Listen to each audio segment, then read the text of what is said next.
Et bonsoir à tous. Bonsoir. Alors, bienvenue pour ce webinaire dont le titre était Mémoire transgénérationnelle. voilà, se libérer des mémoires transgénérationnelles pour renaître à soi-même.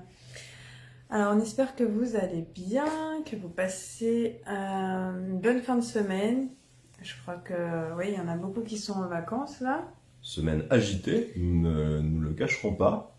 Oh. Alors quand même, énergétiquement, voilà, vu ce qu'on a lu avec les carrés. Ah oui, c'est pas la semaine, c'est aujourd'hui, depuis hier. Ah voilà. Oui. Donc, dites-nous comment ça va de votre côté, comment vous vous sentez.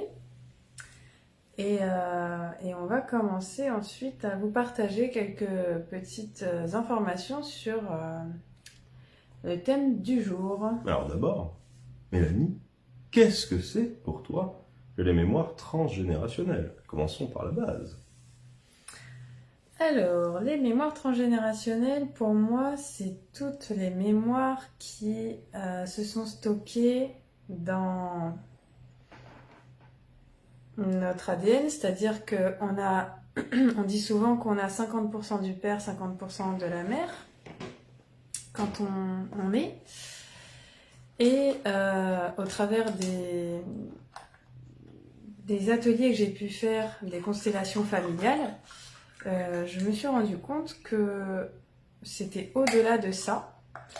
Merci Christian. Oui, effectivement, ça fait 1 an Coucou Christian. qu'on a fait notre premier live avec Aurélien aujourd'hui. Une année à la vôtre. Merci. À la nôtre même. Et donc du coup, journée spéciale pour parler des mémoires transgénérationnelles. Et donc je disais que au cours des ateliers que j'ai découverts de constellation familiale, j'ai compris que les mémoires transgénérationnelles ne remontent pas simplement à 50% du côté du père et 50% du côté de la mère, mais peuvent remonter jusqu'à 7 générations avant la nôtre.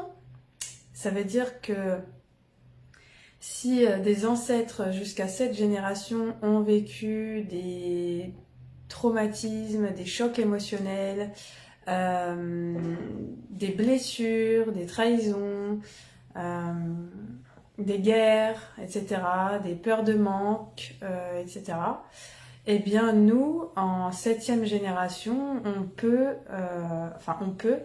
on reçoit en fait ces mémoires-là, et donc du coup, souvent, il y a des choses dans notre vie présentes, donc la 7e génération, des choses qu'on a l'impression qui se vivent à répétition et pour lesquelles on a l'impression que ces répétitions sont comme plus puissantes que nous. C'est-à-dire comme si on ne pouvait pas s'en défaire, comme si on était bloqué là-dedans, on était bloqué dans ce schéma-là. Coucou Cyril, bienvenue. Et du coup, je me suis rendu compte en faisant un jour ma généalogie, ma psychogénéalogie, qu'effectivement, il y a des mémoires qui sont liées à la 2e, à la 3e, à la 4e, à la 5e, bref, à des générations plus anciennes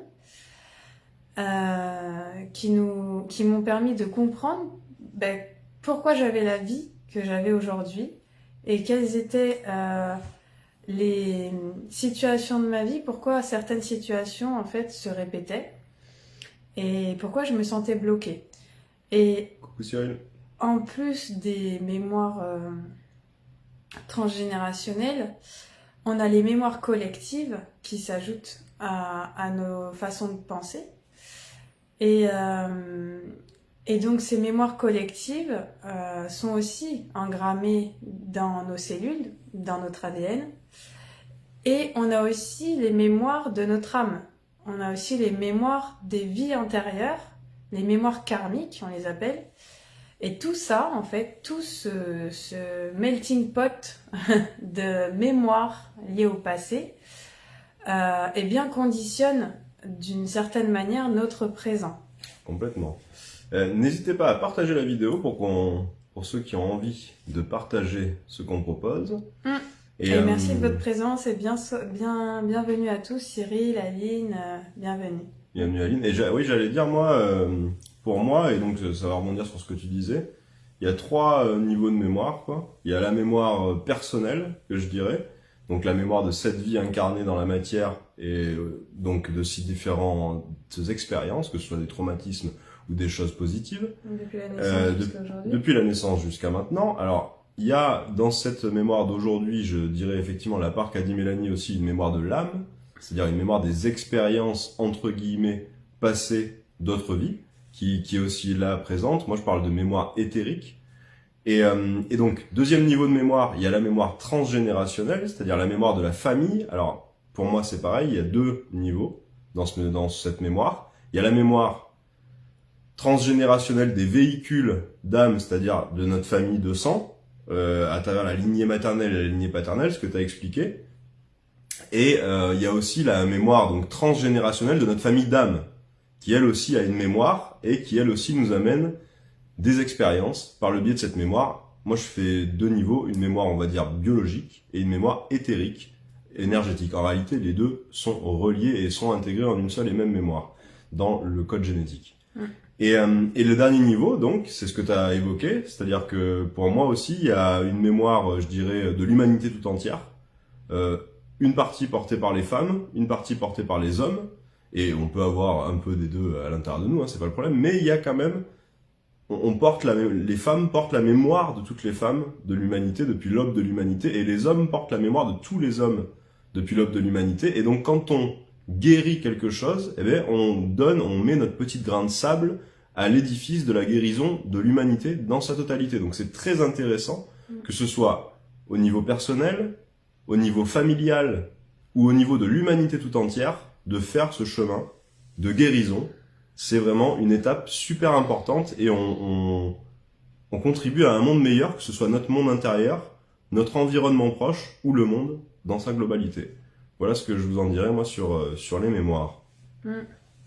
N'est-ce pas là le processus que nous vivons actuellement, individuel et collectif? C'est-à-dire, Christian, le processus de réveil de ces mémoires, tu veux dire? Là, en ce moment, il y a énormément de choses qui se réveillent. Et on est en train de comprendre que, alors par exemple au niveau des traumatismes, il y a beaucoup de traumatismes liés à la sexualité, que ce soit des viols, des incestes, des choses comme ça, et qui ressortent qu'on en soit la victime ou qu'on en soit l'auteur. C'est-à-dire que c'est pas forcément nous, mais ça peut être des ascendants qui ont fait ça, ça peut être l'humanité tout entière, il y a eu de ça à l'intérieur ça fait partie de l'histoire des hommes et des femmes en fait. Et donc on est en train de mettre de la lumière là-dessus, et d'arriver à comprendre que, un peu comme le biais de Ho'oponopono, c'est-à-dire je te vois, je te pardonne, merci, et puis on laisse s'en aller la mémoire, et on lui dit qu'on l'aime en fait, pour la laisser partir. Donc c'est pour moi, il y a un travail comme ça intéressant qui est en train de se passer, oui. Coucou Frédéric. La théorie à boucle. Bienvenue Gérard, bienvenue Sylvie. Passé, présent, avenir. Coucou Frédéric. Donc l'idée c'est un petit peu de vous partager ce soir pourquoi il est important d'aller en quête de découvrir ces mémoires transgénérationnelles pour amener du pardon, de l'acceptation, de l'amour, de la compréhension, de la compassion dans tout ce qui a pu se vivre. Parce que quelque part, quand vous pardonnez, vous libérez. Et vous libérez à la fois pour vous-même, ce qui a besoin d'être libéré, mais vous libérez aussi pour ces 7 générations avant la vôtre, et vous libérez pour les 7 générations après la vôtre. Oui. Donc c'est très puissant, parce que tout ce que vous arriverez à transmuter vous-même dans cette vie, dans votre présent, eh bien vous le transmuterez effectivement pour les mémoires collectives à venir, c'est-à-dire que soyons le changement que nous voulons voir dans le monde, eh bien, transmuter ces mémoires, ça peut être déjà un bon commencement pour être ce changement que nous souhaitons voir dans le monde. Pour éviter de reproduire des comportements, des attitudes toxiques envers nos enfants, parce que nos parents ont eu des blessures, ou nos grands-parents ou nos ancêtres, et qu'au travers de ces blessures, ils ont eu des frustrations, des déceptions, des colères, des tristesses, des injustices, et que nous, on a les capacités avec rien que le fait qu'on naisse avec un autre niveau de conscience, avec la possibilité d'avoir des prises de conscience, et bien de pouvoir aider finalement nos ancêtres qui n'ont pas compris ces choses-là ou qui n'ont pas pu par exemple extérioriser certaines émotions ou libérer certains secrets de famille, eh bien de pouvoir remettre la vérité pour que les âmes soient en paix en fait. Et moi j'insiste vraiment sur ça parce que je rencontre et j'ai rencontré dans mon passif beaucoup de deuils non faits parce que la vérité n'avait pas éclaté au grand jour.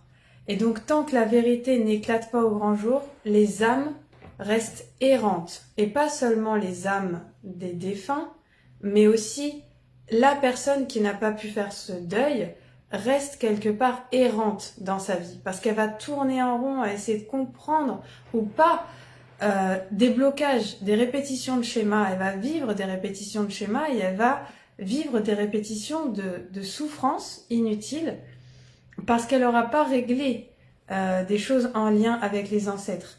Et des fois, on a beau avoir fait le tour dans notre propre vie, d'avoir pris conscience de certaines choses, et parfois il y a encore des blocages. Et là, vous allez voir que si vous demandez, l'univers va vous présenter les réponses à travers des rêves, à travers des déceptions, à travers des ruptures sentimentales, à travers des échecs professionnels, à travers des accidents de la vie, à travers des choses peut-être dans votre environnement qui pètent, des fuites d'eau, des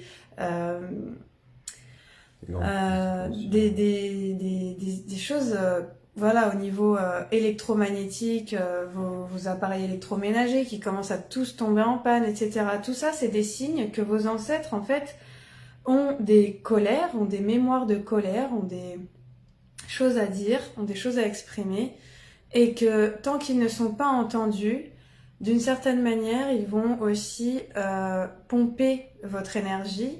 Ils vont rester présents dans le lieu de vie dans lequel vous êtes et parce que pour eux, ils vont avoir l'impression d'être encore chez eux et vous allez être les locataires de chez eux.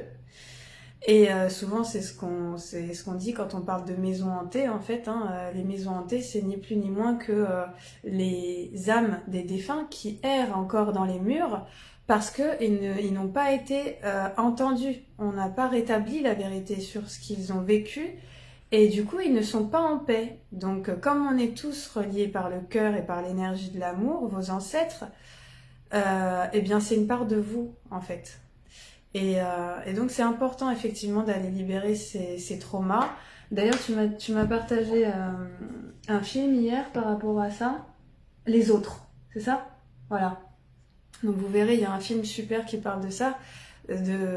Justement des âmes qui arrivent dans une maison, qui emménagent dans une maison, et l'homme part à la guerre, et c'est toute une famille, une mère avec ses enfants, et puis la mère, en fait, elle pense que ses enfants ne peuvent pas voir la lumière du jour parce qu'ils ont la maladie de, je crois, les enfants de la lune. Je crois que ça s'appelle le saturnisme aussi, mais je suis plus très sûre.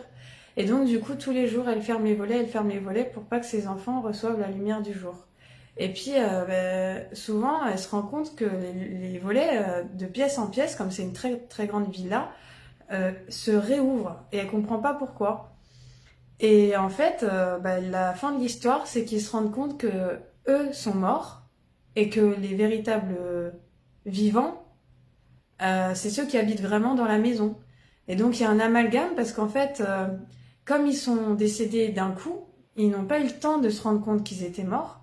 Et donc, du coup, ils vivaient dans cette maison en pensant être dans leur maison, mais en fait, non. Ils étaient juste là, en âme errante, dans une maison qui accueillait des réels locataires vivants. Et c'est ces locataires-là qui ouvraient et fermaient les volets tous les jours. Donc, vous voyez, en fait, on a des difficultés à percevoir dans ces cas-là. Enfin, en tout cas, l'âme des défunts a du mal à faire la distinction entre le réel et la mort, parce que eux ne savent pas qu'ils sont plus là, ne savent pas qu'ils sont morts. Et s'ils sont partis de manière accidentelle ou de manière suicidaire ou des choses comme ça, merci Frédéric, s'il est sur Netflix, je vous invite vraiment à aller voir le film Les Autres. Donc s'ils sont partis de manière spontanée, qu'ils se sont pas rendus compte qu'ils sont morts, donc accident de voiture, arrêt cardiaque ou suicide, donc je vous donne des indices comme ça parce que c'est vraiment la plupart des cas c'est ça. Ils sont partis de manière tellement précipitée qu'ils se sont pas rendus compte qu'ils étaient partie. Et donc ils pensent qu'ils font encore partie de ce monde. Donc ils vont vivre comme vous et moi, dans cette maison, dans ce lieu. Et donc quand vous allez voir des choses bizarres, des lumières qui vont scintiller, des choses qui vont apparaître, des chaises qui vont bouger, des choses qui vont disparaître, des fuites d'eau, bref, des choses comme ça, c'est le signe que ces défunts sont là. Si vous vous réveillez aussi entre 2h et 5h du matin, des réveils nocturnes, vous avez du mal à dormir ou vous faites des cauchemars récurrents, c'est aussi vos ancêtres qui sont là et qui vous disent qu'ils ont besoin d'aide. Et à travers vos rêves, en fait, il n'y a plus ce voile entre le visible et l'invisible. Parce que votre âme quitte votre corps durant votre sommeil et donc vous êtes au même niveau qu'eux. Vous êtes d'âme à âme. Donc vous pouvez rentrer en connexion avec eux et comprendre ce qu'ils souhaitent, comprendre en fait de quoi ils ont besoin. Et donc c'est un peu pour ça, moi c'est au travers des accompagnements et des rencontres et de ce que j'ai pu vivre aussi, que je me suis rendu compte que c'était important de leur tendre une oreille et de voir qu'ils avaient des choses à nous transmettre aussi. Parce que quand vous réglez des choses comme ça qu'ils ont vécues, vous récupérez des cadeaux karmiques. Alors là, ce que dit Mélanie, c'est un aspect particulier lié à sa médiumnité. Donc effectivement, avec les âmes qui nous entourent de nos proches, de nos membres de famille, ou même de gens qu'on a aimés ou qu'on aime, qui sont autour de nous. Pour moi, la mémoire transgénérationnelle, donc c'est, pour moi, je dirais qu'il y a de manière générale un bagage en fait, que c'est un bagage qui nous appartient pas forcément, ou qu'en tout cas on ne veut pas s'approprier, et donc qu'on a ignoré depuis très longtemps. On l'a rangé dans une pièce de notre esprit, et on a fermé la porte de cette pièce sans vouloir y regarder. Et ce bagage, il a une grosse influence sur notre quotidien en fait, et il va nous faire réagir de manière très forte parfois à des choses qui peuvent paraître anodines à notre entourage. Et nous-mêmes, on va s'interroger sur mais pourquoi je réagis comme ça en fait. On comprend pas qu'est-ce qui nous fait réagir comme ça dans cette situation, qu'est-ce qui nous fait rentrer dans des émotions si fortes. Et très souvent, ça va être des traumatismes, des blessures liées à nos ancêtres ou liées à l'humanité au complet. Et en fait, pour les régler, il va falloir aller les regarder. Il va falloir déjà comprendre qu'il y a des bagages dans cette pièce, prendre les valises devant soi et les ouvrir pour regarder ce qu'il y a à l'intérieur. Et une fois qu'on va regarder à l'intérieur, on va pouvoir faire du tri. En réalité, moi j'aime bien me baser sur des choses très pratiques, comme dans la vie de tous les jours, et nous dire que notre esprit, c'est pareil qu'une maison. C'est-à-dire que dans la maison, au bout d'un moment, s'il y a des choses qui nous encombrent, il va falloir faire du tri. Et donc, dans notre esprit, grâce à des outils qu'on va vous transmettre d'ailleurs, on en a transmis durant le week-end qu'on a passé à Rennes-les-Bains, où justement on a fait avec ce travail de nettoyage de mémoire transgénérationnelle, et notamment au travers d'une constellation familiale avec un aspect chamanique qui était très intéressant. Et donc en fait on a différents outils à vous transmettre, et notamment un qui est très intéressant aussi qu'on a utilisé ce week-end, qui était l'âme des prénoms. Donc l'âme des prénoms, c'est le moyen de connaître votre histoire transgénérationnelle que vous portez au travers de la vibration de votre prénom. Il faut savoir quelque chose, c'est que le prénom, c'est quelque chose qui nous forme en fait. C'est-à-dire qu'on entend ça plus d'1 million de fois dans notre vie. Et donc si vous êtes au courant des expériences de Masaru Emoto, qui donc avec le verbe, avec le mot, ça influence les molécules d'eau, sachant que nous on est quasiment constitué que de molécules d'eau, dites-vous que votre prénom, que vous entendez plus d'1 million de fois dans votre vie, il détermine qui vous êtes. On pourrait dire que c'est presque lui qui fait conditionne un peu notre chemin. Voilà, mais c'est presque lui qui fait que quand vous regardez le matin, vous ressemblez toujours à la même chose du jour au lendemain, parce que vous vous appelez pareil, et donc vous avez cadré que vous, votre vibration, c'est ça. Moi, c'est Aurélien, toi, c'est Mélanie, et donc cette vibration qu'on nous répète à longueur de temps nous donne une onde de forme, en fait, tout simplement.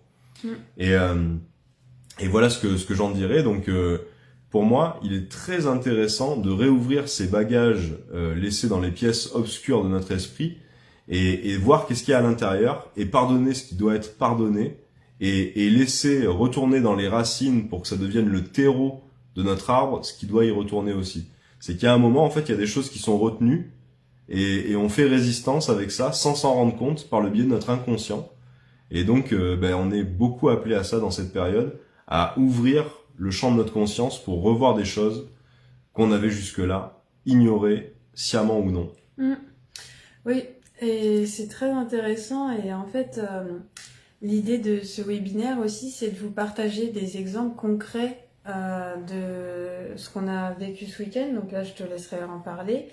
Et moi, j'aimerais vous parler aussi de concrètement, moi, ce que j'ai vécu qui m'a amené à prendre conscience que effectivement, il y avait des mémoires à libérer importantes sur mon chemin, bien pour pouvoir créer ma propre vie, en fait, m'aligner à ma propre vie. Alors, juste, je vais lire.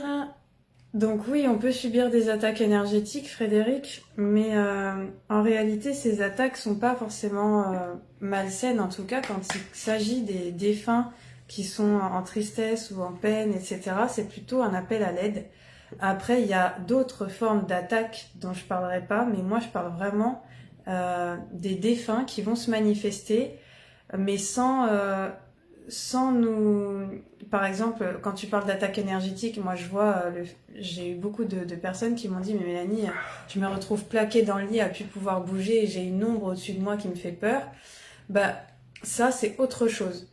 Ça, c'est pas bienveillant et c'est pas les âmes de votre famille qui communiquent avec vous dans ces cas-là. C'est des entités énergétiques qui se servent de vos failles, de vos peurs, de vos doutes, de votre dépression, d'un état de mal-être profond et qui vont s'immiscer dans votre environnement pour se nourrir de vos énergies et de votre peur. Donc ça, c'est bien différent.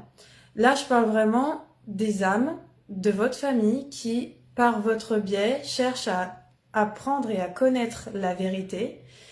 Et quand cette vérité est dévoilée, eh bien, eux peuvent être en paix et vous reprenez votre vie aussi de manière beaucoup plus sereine. Et ils veulent faire connaître leur vérité, qui n'a pas été dite de leur vivant, et donc ils veulent que la vérité émerge par vous, en fait. C'est ça. Et donc, je vais vous donner quelques indices pour voir quand est-ce que ce fameux voile est plus fin, puisque tu l'as très justement dit, Christian, le voile entre le visible et l'invisible devient très fin, mais à un certain moment, en tout cas j'ai cette information-là, à un certain moment, c'est par rapport à votre date de naissance, 9 mois après. C'est-à-dire que à 3 mois, ça correspond à votre date de conception, à 6 mois, ça correspond à votre date...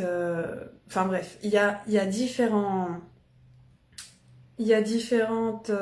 notions à connaître par rapport à la date de naissance, puis ce qui se passe à 3 mois, ce qui se passe à 6 mois, ce qui se passe à 9 mois. Et en fait, c'est un cycle d'1 an, mais qui va nous faire revivre des choses bien particulières à chaque fois qu'on passe ces caps-là. Donc, il y a le cap des 3 mois, il y a le cap des 6 mois et il y a le cap des 9 mois. Et le cap des 9 mois, c'est-à-dire vous comptez pile poil 9 mois après votre date de naissance, et là, vous tombez sur une date. Moi, cette date, ça correspond exactement au 14 août, puisque je suis née le 14 novembre, donc je compte 9 mois, et ça correspond au 14 août. Coucou Isabelle. Et coucou Brigitte. Donc, 14 août, ces 3 dernières années, à partir du moment où j'ai eu conscience que c'était une date particulière, j'ai été beaucoup plus attentive dans ma vie à ce qui s'y passait. Et là, eh bien, il s'est passé des trucs dingues, délirants. Donc, je vais commencer par ce qui s'est passé en 2022. Oui, c'est ça. 2022, j'étais avec un autre compagnon. Et en fait, j'étais en pleine création de mon entreprise, SophroConnect. J'étais beaucoup axée sur le comment faire, comment acter, donc j'étais beaucoup dans le mental. Et à un moment donné, un jour, il est rentré et on avait une belle voiture Mercedes classe A rouge là qu'on avait choisie ensemble, garée dans l'allée. Et il est rentré avec son camion et sa remorque, il a reculé. Et moi, j'étais sous la douche et je voyais à travers la fenêtre de la salle de bain qu'il rentrait en pleine nuit. Et en fait, j'ai eu l'intuition, enfin, comme je l'ai dit dans une dernière vidéo, quand je suis sous la douche, je reçois beaucoup d'informations, justement en connexion avec la mémoire de l'eau. Et d'ailleurs, soyez très attentifs à ce que vous pensez quand vous êtes sous l'eau de la douche, parce que c'est vraiment des moments de connexion à votre intuition qui sont très puissants et qui peuvent vous apporter des réponses. Donc, à ce moment-là, je suis sous la douche et ça me dit, il va frotter la voiture. Il va frotter la voiture neuve, la classe A, voilà. En tout cas, ça me disait, il faut qu'il fasse attention à ça parce que la remorque était vraiment basse et au niveau, sauf qu'il avait le camion plus la remorque derrière. Donc, pas beaucoup de visibilité en pleine nuit. Et ça me dit ça. Il rentre, je lui demande, est-ce que tu as bien fait attention à la voiture en reculant? Il me dit, mais oui, il n'y a pas de problème. Il était au téléphone, occupé et tout. Ok, pas de souci. Le lendemain matin arrive, moi je me réveille, je me retrouve à être au téléphone et puis au moment où je suis au téléphone, ça m'amène à partir à l'extérieur parce que je crois que j'avais mis en route l'aspirateur à l'intérieur, donc j'avais besoin d'être au calme, donc je vais dehors. Et là d'un coup, je vais dehors, je me retourne et je vois l'avant de la voiture rayé, frotté par la remorque. Du coup, je lui envoie un message, je lui montre la photo et voilà. Et là, il me dit « Ouais, bah si t'avais eu l'intuition, fallait me le dire ». Oui, sauf que quand on fait pas confiance à son intuition et qu'on a des messages comme ça, on se dit bah c'est peut-être mes peurs, c'est peut-être mes doutes, c'est peut-être mon mental qui me joue des tours. Sauf que là, vous voyez, c'était très spontané. Je me suis pas posé cette question, j'ai pas anticipé le problème, c'était très spontané. Et en fait, dans cette relation, lui, il était très terre à terre et moi, j'étais plutôt spirituelle. Et donc, à plusieurs reprises, c'est comme si, dans sa manière cartésienne de voir les choses, il me défiait sur la connexion à ma propre intuition. Et là, on arrive à ce fameux 14 août. On arrive à ce fameux 14 août et on décide de partir sur un bateau au milieu d'un lac. On passe la nuit sur ce lac. Le lendemain matin, on va prendre le petit-déj. Et au petit déjeuner, après le petit déjeuner, impossible de redémarrer le bateau. Donc moi, je propose de l'aider en regardant dans la soute du bateau pour voir si je pouvais faire quelque chose. Et là, il y avait comme un bâton qui tenait le rabat de la soute, en fait. Parce que je sais pas comment ça s'appelle. Oui, c'est un truc qui se lève et qui ouvre. Qui se soulève, voilà. Et Une comme trappe. les trappes, voilà. Et comme la trappe, il y avait plus, les systèmes mécaniques, en fait, étaient cassés. Donc, il avait pris un morceau de bois, il avait calé dessus. Et on était au bord du lac, accosté. Et je lui dis... Écoute, je le sens pas, ton bâton, il va pas tenir. Mais si, t'inquiète, je fais toujours ça, nanani, ok. Mais moi, je le sentais pas, vous voyez, intuitivement, je le sentais pas. Et ce jour-là, on était le 14 août, je répète, donc 9 mois, pile après mon anniversaire. Et je savais que ce jour-là était un jour particulier. Je savais que ce mois-là, ce que j'allais vivre dans ce mois, était particulier. Parce que, comme je vous disais, c'est un mois où le voile du visible et de l'invisible sont très fins. Donc, toutes les situations qui vont être particulières, où il va y avoir des chocs ou des situations que vous allez vivre, des sentiments d'injustice ou des choses bizarres, c'est en lien avec les ancêtres. Et ce jour-là, qu'est-ce qui s'est passé? Eh ben, cette fameuse calme est tombée sur la tête. Et en fait, je me suis ouvert le front au niveau du 3e œil. Au niveau du chakra, donc de l'intuition. Et depuis plusieurs mois, j'avais l'information, on me donnait l'information, mais quand est-ce que tu vas arrêter de te focaliser sur juste le mental et quand est-ce que tu vas accepter d'écouter ton intuition? Eh ben, vous voyez, comme j'étais têtue, en fait, ce jour-là, on m'a pas fait de cadeau, hein, on me l'a fait en direct dans le mille. Je me suis pris une croix, en fait, sur le 3e œil. C'était vraiment une croix parce qu'en fait, je me suis pris ma tête, en fait, j'ai eu un coup du lapin et je suis tombée, en fait, sur un bouchon. Et sur le bouchon, au-dessus, il y avait une forme de croix pour permettre de tourner le bouchon. Et c'est cette croix, en fait, qui m'est tombée au niveau du front. Donc, je suis partie aux urgences avec les pompiers, point de suture et tout ça, et on n'en parle plus. Et de ce jour-là, en fait, je me suis promis de toujours être à l'écoute de mon intuition dorénavant, parce que c'est elle qui me guide. Et du coup, oui, effectivement, tu le dis, Sherkan, de cette manière-là, finalement, même si je pensais au départ que c'était quelque chose qui allait me défigurer et que voilà, j'allais être dégoûtée, maintenant on voit plus rien. Mais par contre, j'ai eu le cadeau effectivement de recevoir ce message qui me revenait sans cesse depuis des mois, mais que je ne voulais pas écouter. Et donc d'une certaine manière, le fait de me faire vivre ça, mes ancêtres m'ont fait comprendre un message. Et maintenant, je vous parle de ce qui s'est passé cet été, au mois d'août. Donc, je sais que ces derniers mois ont été éprouvants pour beaucoup d'entre nous et que il y a beaucoup de personnes qui ont traversé des peurs du manque, des remises en question sur leur vie. Il y a eu beaucoup aussi des choses en lien avec l'injustice. On est dans une année 8. Donc rappelez-vous, il y a ce chiffre-là du karma, de l'injustice. On avait fait un live en début d'année là-dessus pour expliquer que on vivrait cette année des choses en rapport avec l'injustice pour comprendre, pour guérir, pour pardonner, etc.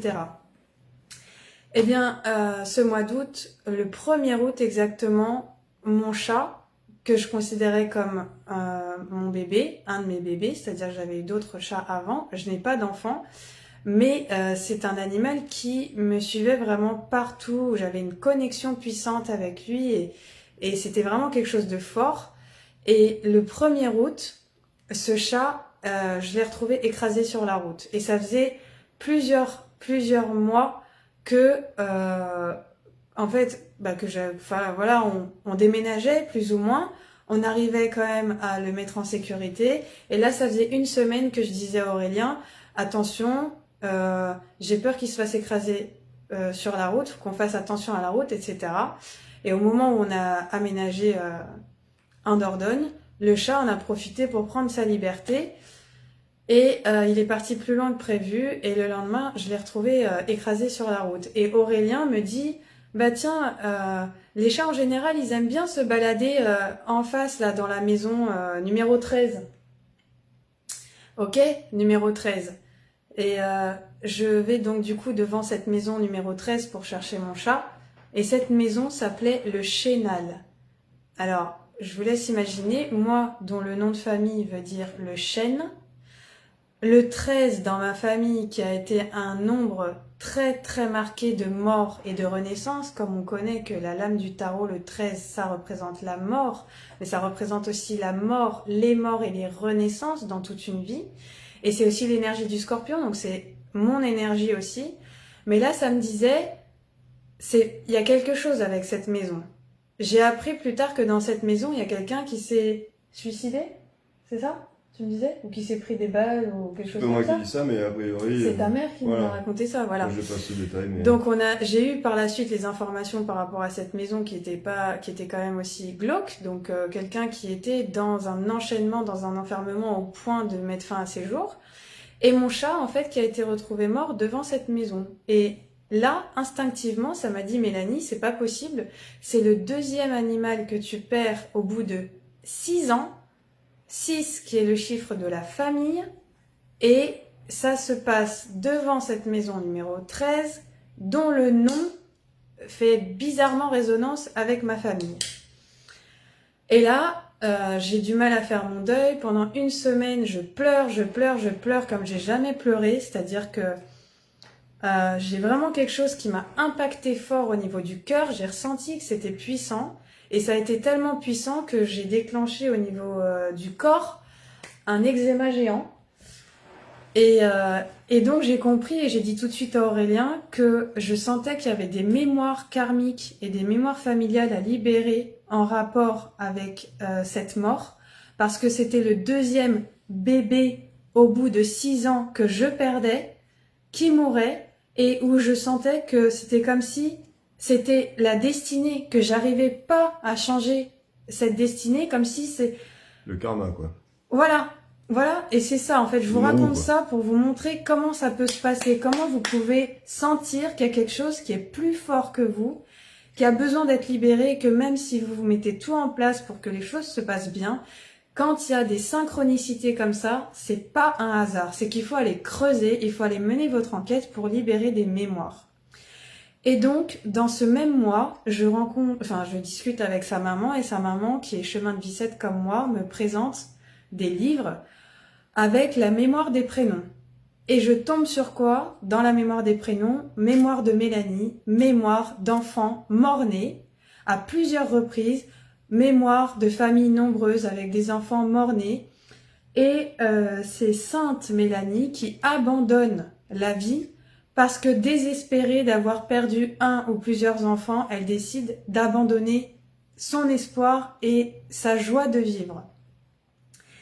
Ensuite, je contacte un homme qui est en contact avec les défunts et il me dit, Mélanie, je vois une femme dans tes vies antérieures qui est enfermée et qui perd ses enfants malgré elle. C'est-à-dire qu'elle n'a pas la capacité de les sauver parce qu'elle est enfermée. Et cette maison s'appelle le chénal, c'est-à-dire les chaînes, c'est-à-dire être enchaîné. Vous voyez ?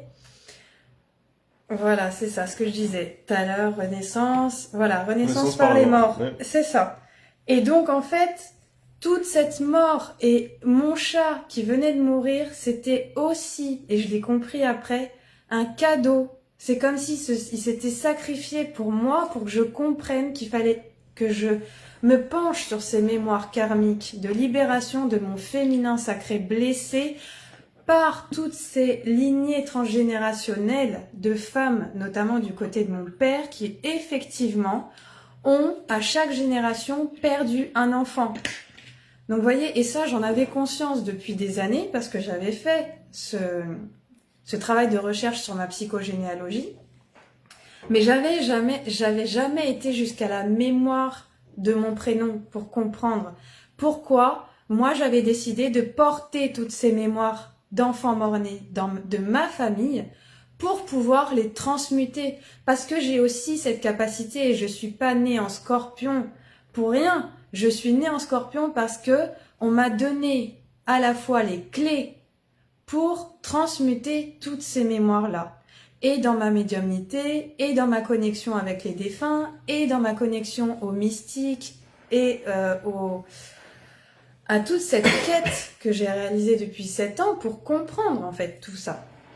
Et c'est aussi pour ça qu'aujourd'hui, ces capacités que j'ai découvert en moi de transmuter ces choses-là, je les transmets à mon tour pour aider des personnes à se libérer et à renaître à leur véritable essence en se libérant de toutes ces couches de mémoire karmique, de mémoire transgénérationnelle qui finalement ont créé une prison et m'ont empêché d'être, et m'ont empêché de créer, et m'ont empêché de manifester des projets jusqu'au bout. Vous voyez ce que je veux dire ?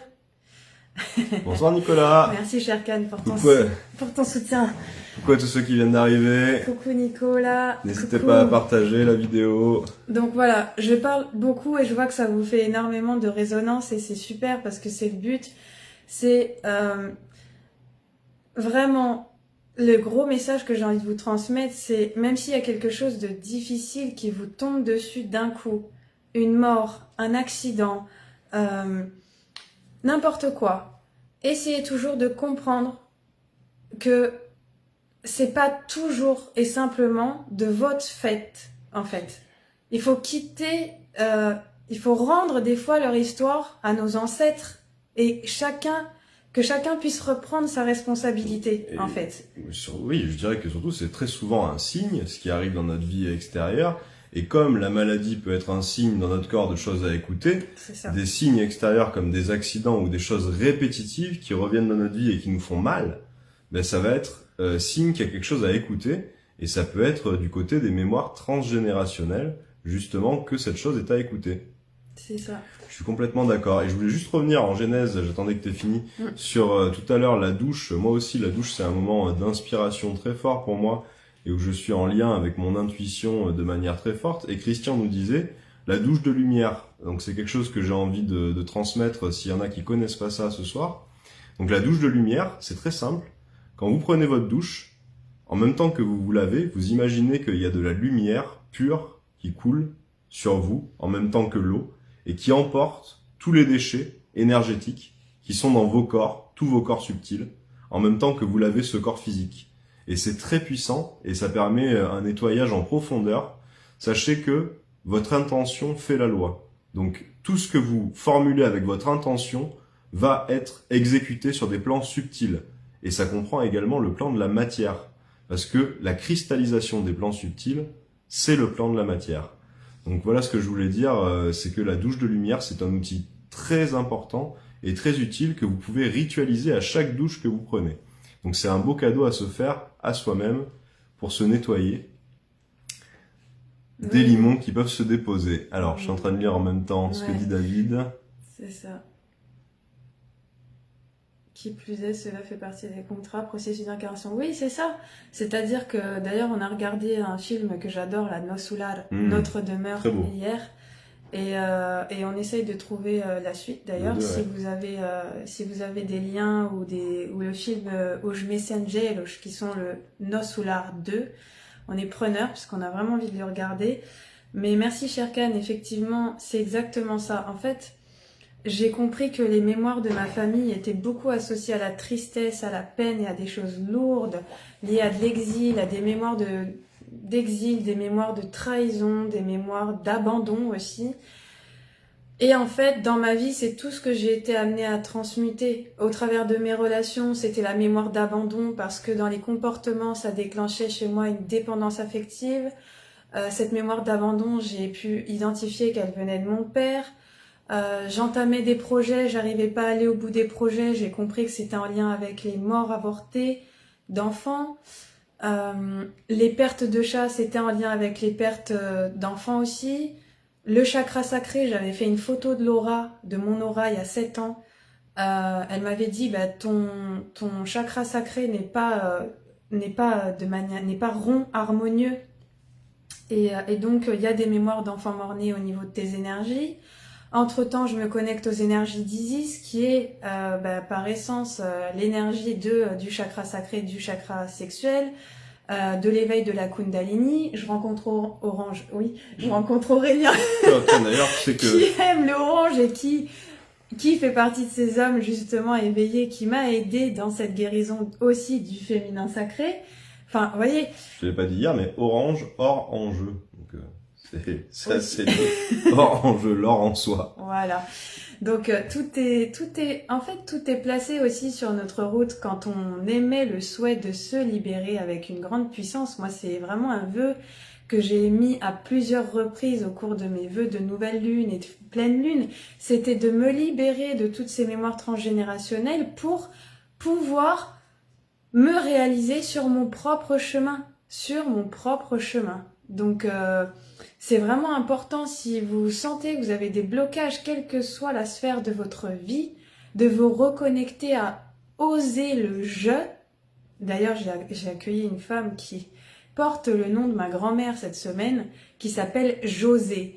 Et en fait, en anagramme, José, c'est oser le je. Et je suis du coup, en ce moment, exactement en miroir de cette femme, en train de travailler sur, oui, il y a les désirs et les obligations et les envies et les façons de penser de mes ancêtres, mais il y a Mélanie, ce que je veux, ce que je suis venue incarner, ce que je suis venue me réaliser sur cette terre. Et du coup, si je me connecte à ma joie d'enfant intérieur, à ce qui me met en joie, qu'est-ce que j'ai envie moi de vivre? Et on peut accéder à ce que moi j'ai envie de vivre si déjà on a vidé le vase de ce trop-plein d'émotions inconfortables, d'émotions en lien avec nos ancêtres, de blocages en lien avec nos ancêtres. Et c'est vraiment ce qu'on a vécu ce week-end à Rennes-les-Bains. Oui. On a vraiment fait une journée entière de libération des mémoires transgénérationnelles pour accueillir ensuite le « je suis ». Et oui, mais c'était d'ailleurs passionnant de voir que le groupe qui s'était formé, on avait des choses en commun à libérer. Et donc, il y avait de hasard. Il y avait des prénoms dans nos familles, dans nos ascendants qui étaient communs et où il y avait des choses à entendre en groupe, tous ensemble et en commun. Donc, pour moi, les week-ends comme ça où on est en groupe, c'est un cadeau qu'on se fait les uns les autres parce qu'on se relie à ce moment-là. Il vous avait dit des choses très importantes. David, sur la douche, je suis tout à fait d'accord avec toi et moi aussi je le pratique. Une fois qu'on a fait le soin dont je parlais, où on sent la lumière qui emmène les limons, on remercie, ça s'appelle la gratitude. Donc pour ce qui se passe, on remercie l'univers de nous aider dans notre processus de guérison. Donc très très important effectivement. Christian, qu'est-ce que tu disais que j'avais envie de répondre? Et merci Sherkan, sens-toi libre de transmettre ce que tu canalises. Je n'ai rien à cacher et au contraire justement si je fais tous ces partages c'est parce que je sais que certaines personnes peuvent se reconnaître et c'est au travers de mon expérience que j'ai envie d'aider aussi. Donc tu es libre de transmettre ce que tu ressens et je te remercie du fond du cœur de l'aide que tu m'apportes par tes transmissions. Donc fondamental, oui, ce week-end, on s'est occupé de ça beaucoup aussi. Libérer les vœux, les contrats anciens qui peuvent être limitants dans cette vie pour exprimer notre plein potentiel et qui font partie de ces mémoires, alors au-delà du transgénérationnel, de ces mémoires propres à l'être liées à l'âme qu'on a. Et oui, du coup, il a un ciseau, genre lui. C'est pas un ciseau, c'est une pince multifonction avec laquelle je m'amuse. Mais c'est un sacré, c'est un sacré ciseau. Et donc oui, donc très important, Christian, ce que tu disais, donc les contrats et les vœux. Donc on a aussi des processus qu'on transmet durant les week-ends ou durant les randos de libération par rapport à ces mémoires-là, quand ça nous vient, que c'est intuitif en fait et que la personne a besoin de recevoir ça.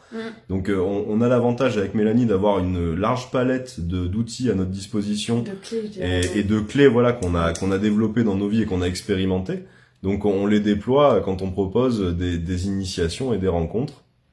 Et c'est vraiment un plaisir de le faire avec vous. Oh, coucou Sydney.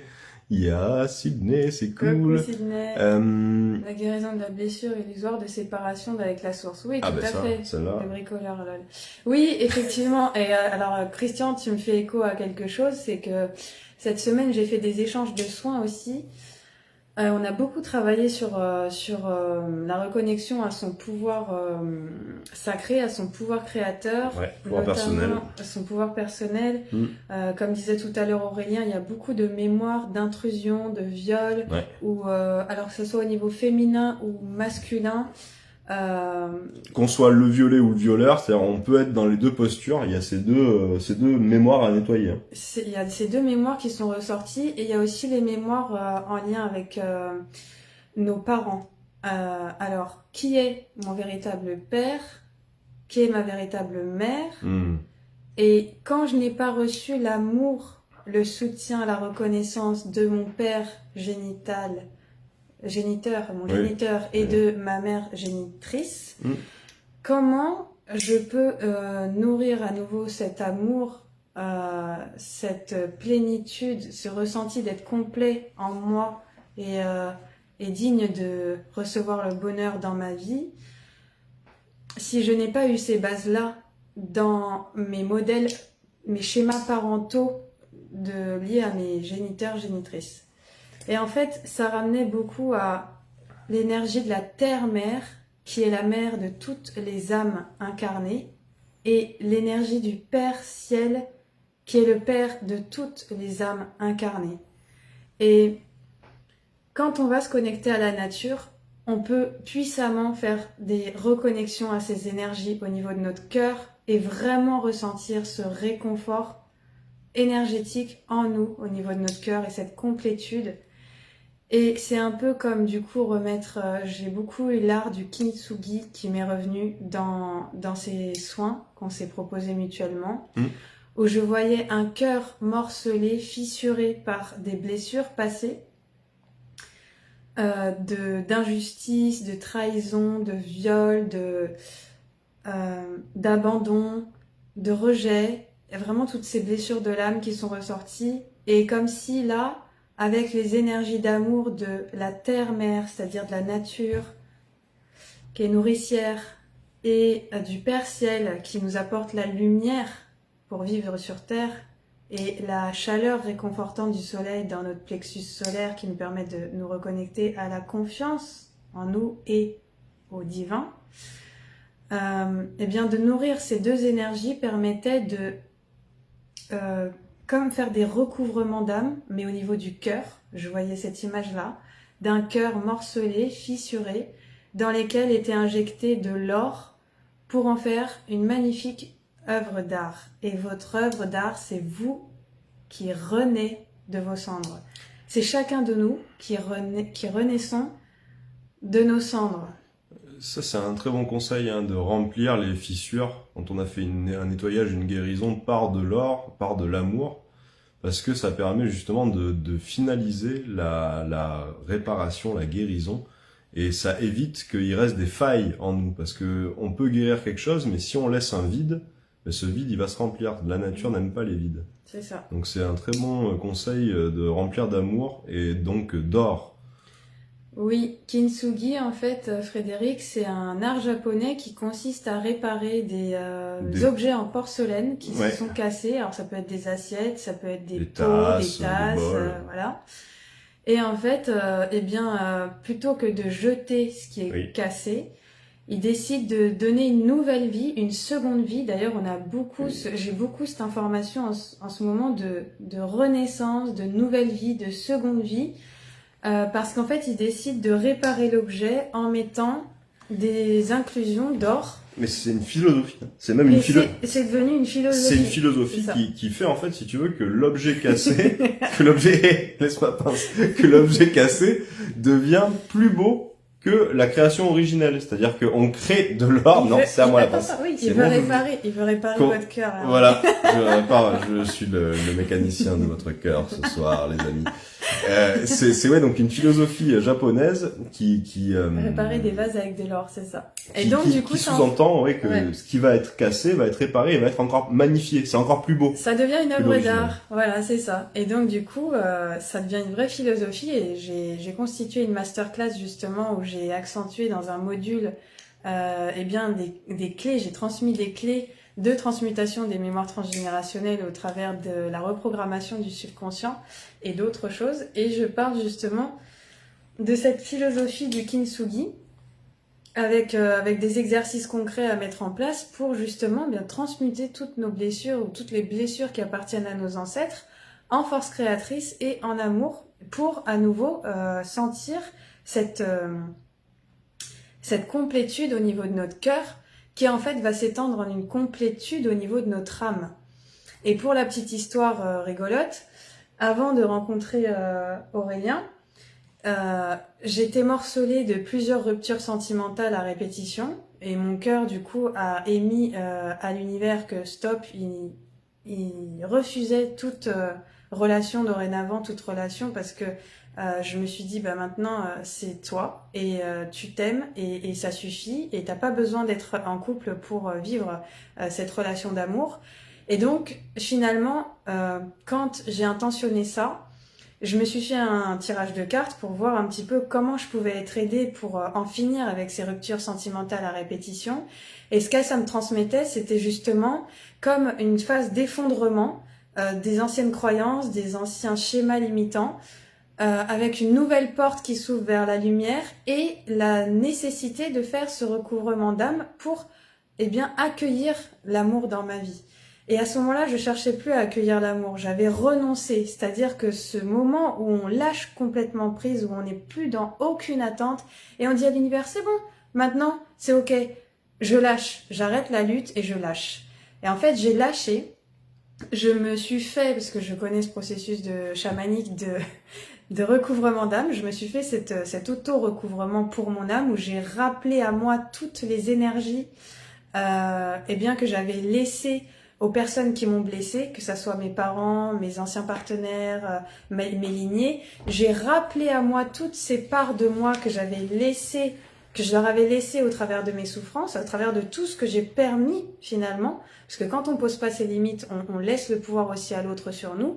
Et donc, on perd de l'énergie et on leur donne de l'énergie aussi malgré nous à ces personnes-là. Mais encore une fois, il n'y a pas de coupable, il n'y a pas de sauveur, de bourreau, de victime. C'est pas l'idée. On sort du triangle de Cartman. C'est plutôt de se dire merci pour les leçons.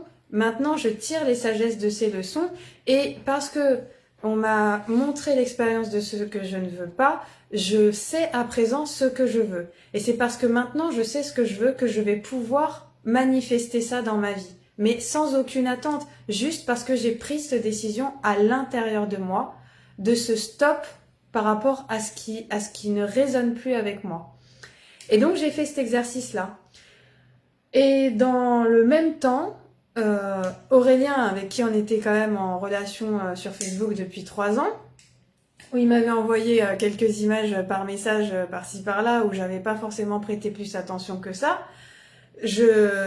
Juste avant que je me sépare de cette dernière relation avant de le rencontrer, je reçois un message de lui et il me dit écoute, c'est bizarre Mélanie, je vois que t'apparais tout le temps sur mon profil et j'ai l'impression qu'on est en train de vivre la même chose, toi et moi. Ah, bon, je dis, je sais pas, il a quand même 5000 amis sur Facebook en contact et il voyait c'est trop marrant. Quasiment que des messages, des posts de ce que moi je partageais. Alors qu'on n'échangeait pas plus que ça sur Messenger ou quoi. Donc, pareil, Rappelez-vous cette histoire de fréquence. Quand vous êtes prêt, quand vous vibrez sur la bonne fréquence de votre cœur, vous attirez à vous ce que vous méritez. Et moi, j'avais vraiment posé cette volonté depuis des années de vivre l'amour véritable et pas autre chose. Et l'amour véritable, ça commence par quoi? Ça commence par s'aimer soi-même. C'est ça.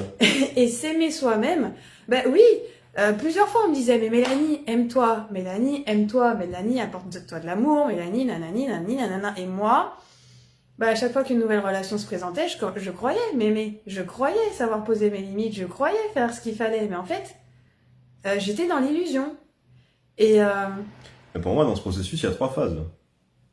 Il y a la phase au début, tu te dis, ah, ça peut être cool de s'aimer et tout, donc tu t'ouvres la porte.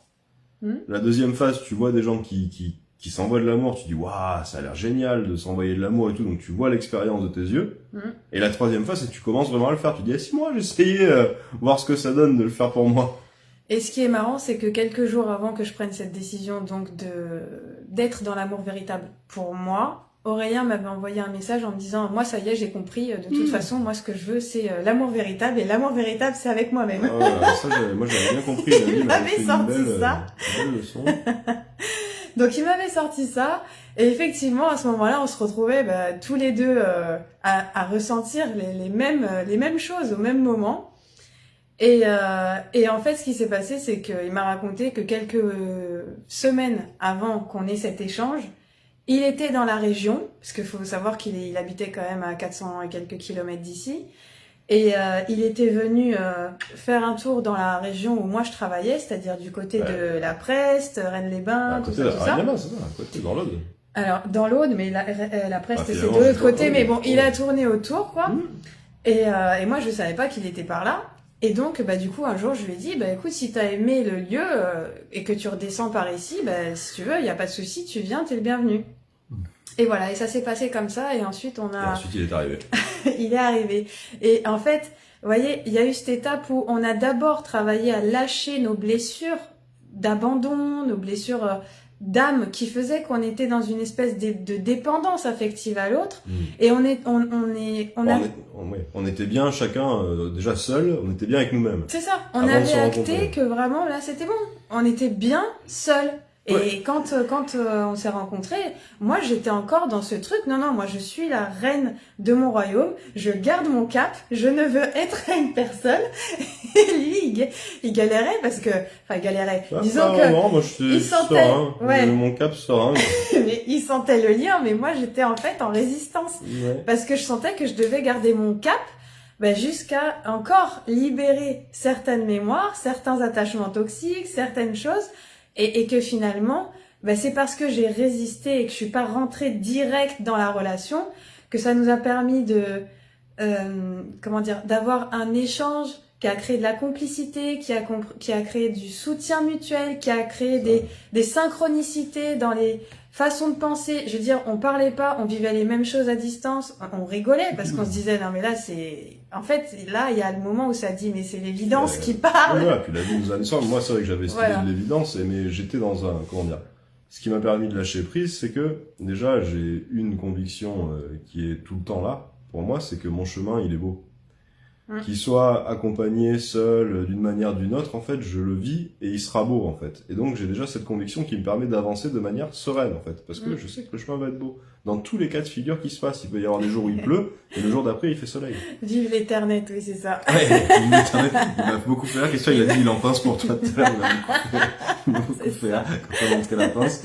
Et oui, donc, c'est vrai que c'est les constructions comme ça, on se dit un peu qu'on est aussi guidé, c'est-à-dire que le plan divin se déroule, parce que on a été dirigé vers des étapes petit à petit où justement on s'est montré du soutien, comme tu dis, de la complicité. Il y a eu une phase d'apprendre à se connaître. C'est un peu comme le Petit Prince et le renard, quoi, de s'apprivoiser, quoi. C'est ça. D'ailleurs, j'ai croisé un renard sur la route il y a pas longtemps, et j'étais chez Bruno qui adore le Petit Prince. Voilà. Alors bon, bref, après il y a que ça, il y a que des synchronicités, il y a que la magie de la vie qui s'exprime, et c'est vraiment super parce que quand effectivement Aurélien le dit très bien, quand on est aligné à se dire que en fait le chemin il est beau, et c'est nous qui nous créons des obstacles avec le mental, c'est nous qui créons des limitations, c'est nous qui perdons la foi en la vie. parce qu'on voudrait tout maîtriser et on croit pouvoir tout maîtriser, alors qu'en fait, quand on laisse l'espace à la vie de nous montrer le chemin et quand on prend juste le temps d'une introspection pour aller comprendre ce que nous, on a besoin de transmuter, d'accueillir avec amour en nous pour accéder à une forme de lâcher prise, bah là, les choses s'ouvrent, mais c'est parce qu'on a fait une part du chemin aussi vers nous-mêmes, en fait. Et souvent, c'est plus beau que le plus beau des rêves qu'on aurait pu projeter avec notre mental. Donc c'est ça que je trouve extraordinaire, c'est que quand on laisse la vie s'écouler, ça nous amène vers des chemins inattendus dans la manière de se réaliser, mais plus beaux que le plus beau des rêves qu'on aurait pu former avec notre... C'est ça. Alors, j'aime beaucoup ce que Sherkan a dit. Vous avez suivi le courant, 2 petites gouttes de source se sont réunies.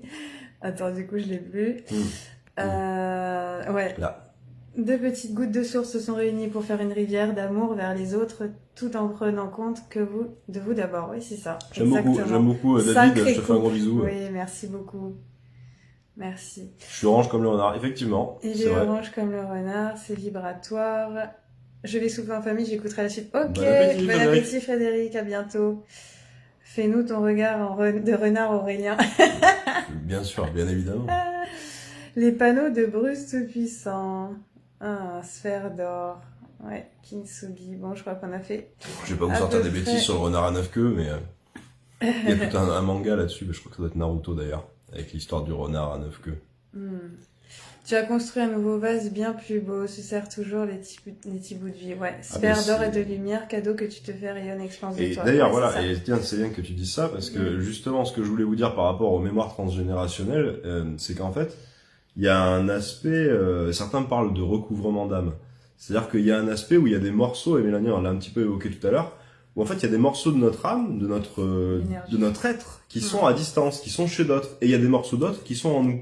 Et en fait, il y a un moment où il faut leur rendre leurs morceaux et reprendre les nôtres.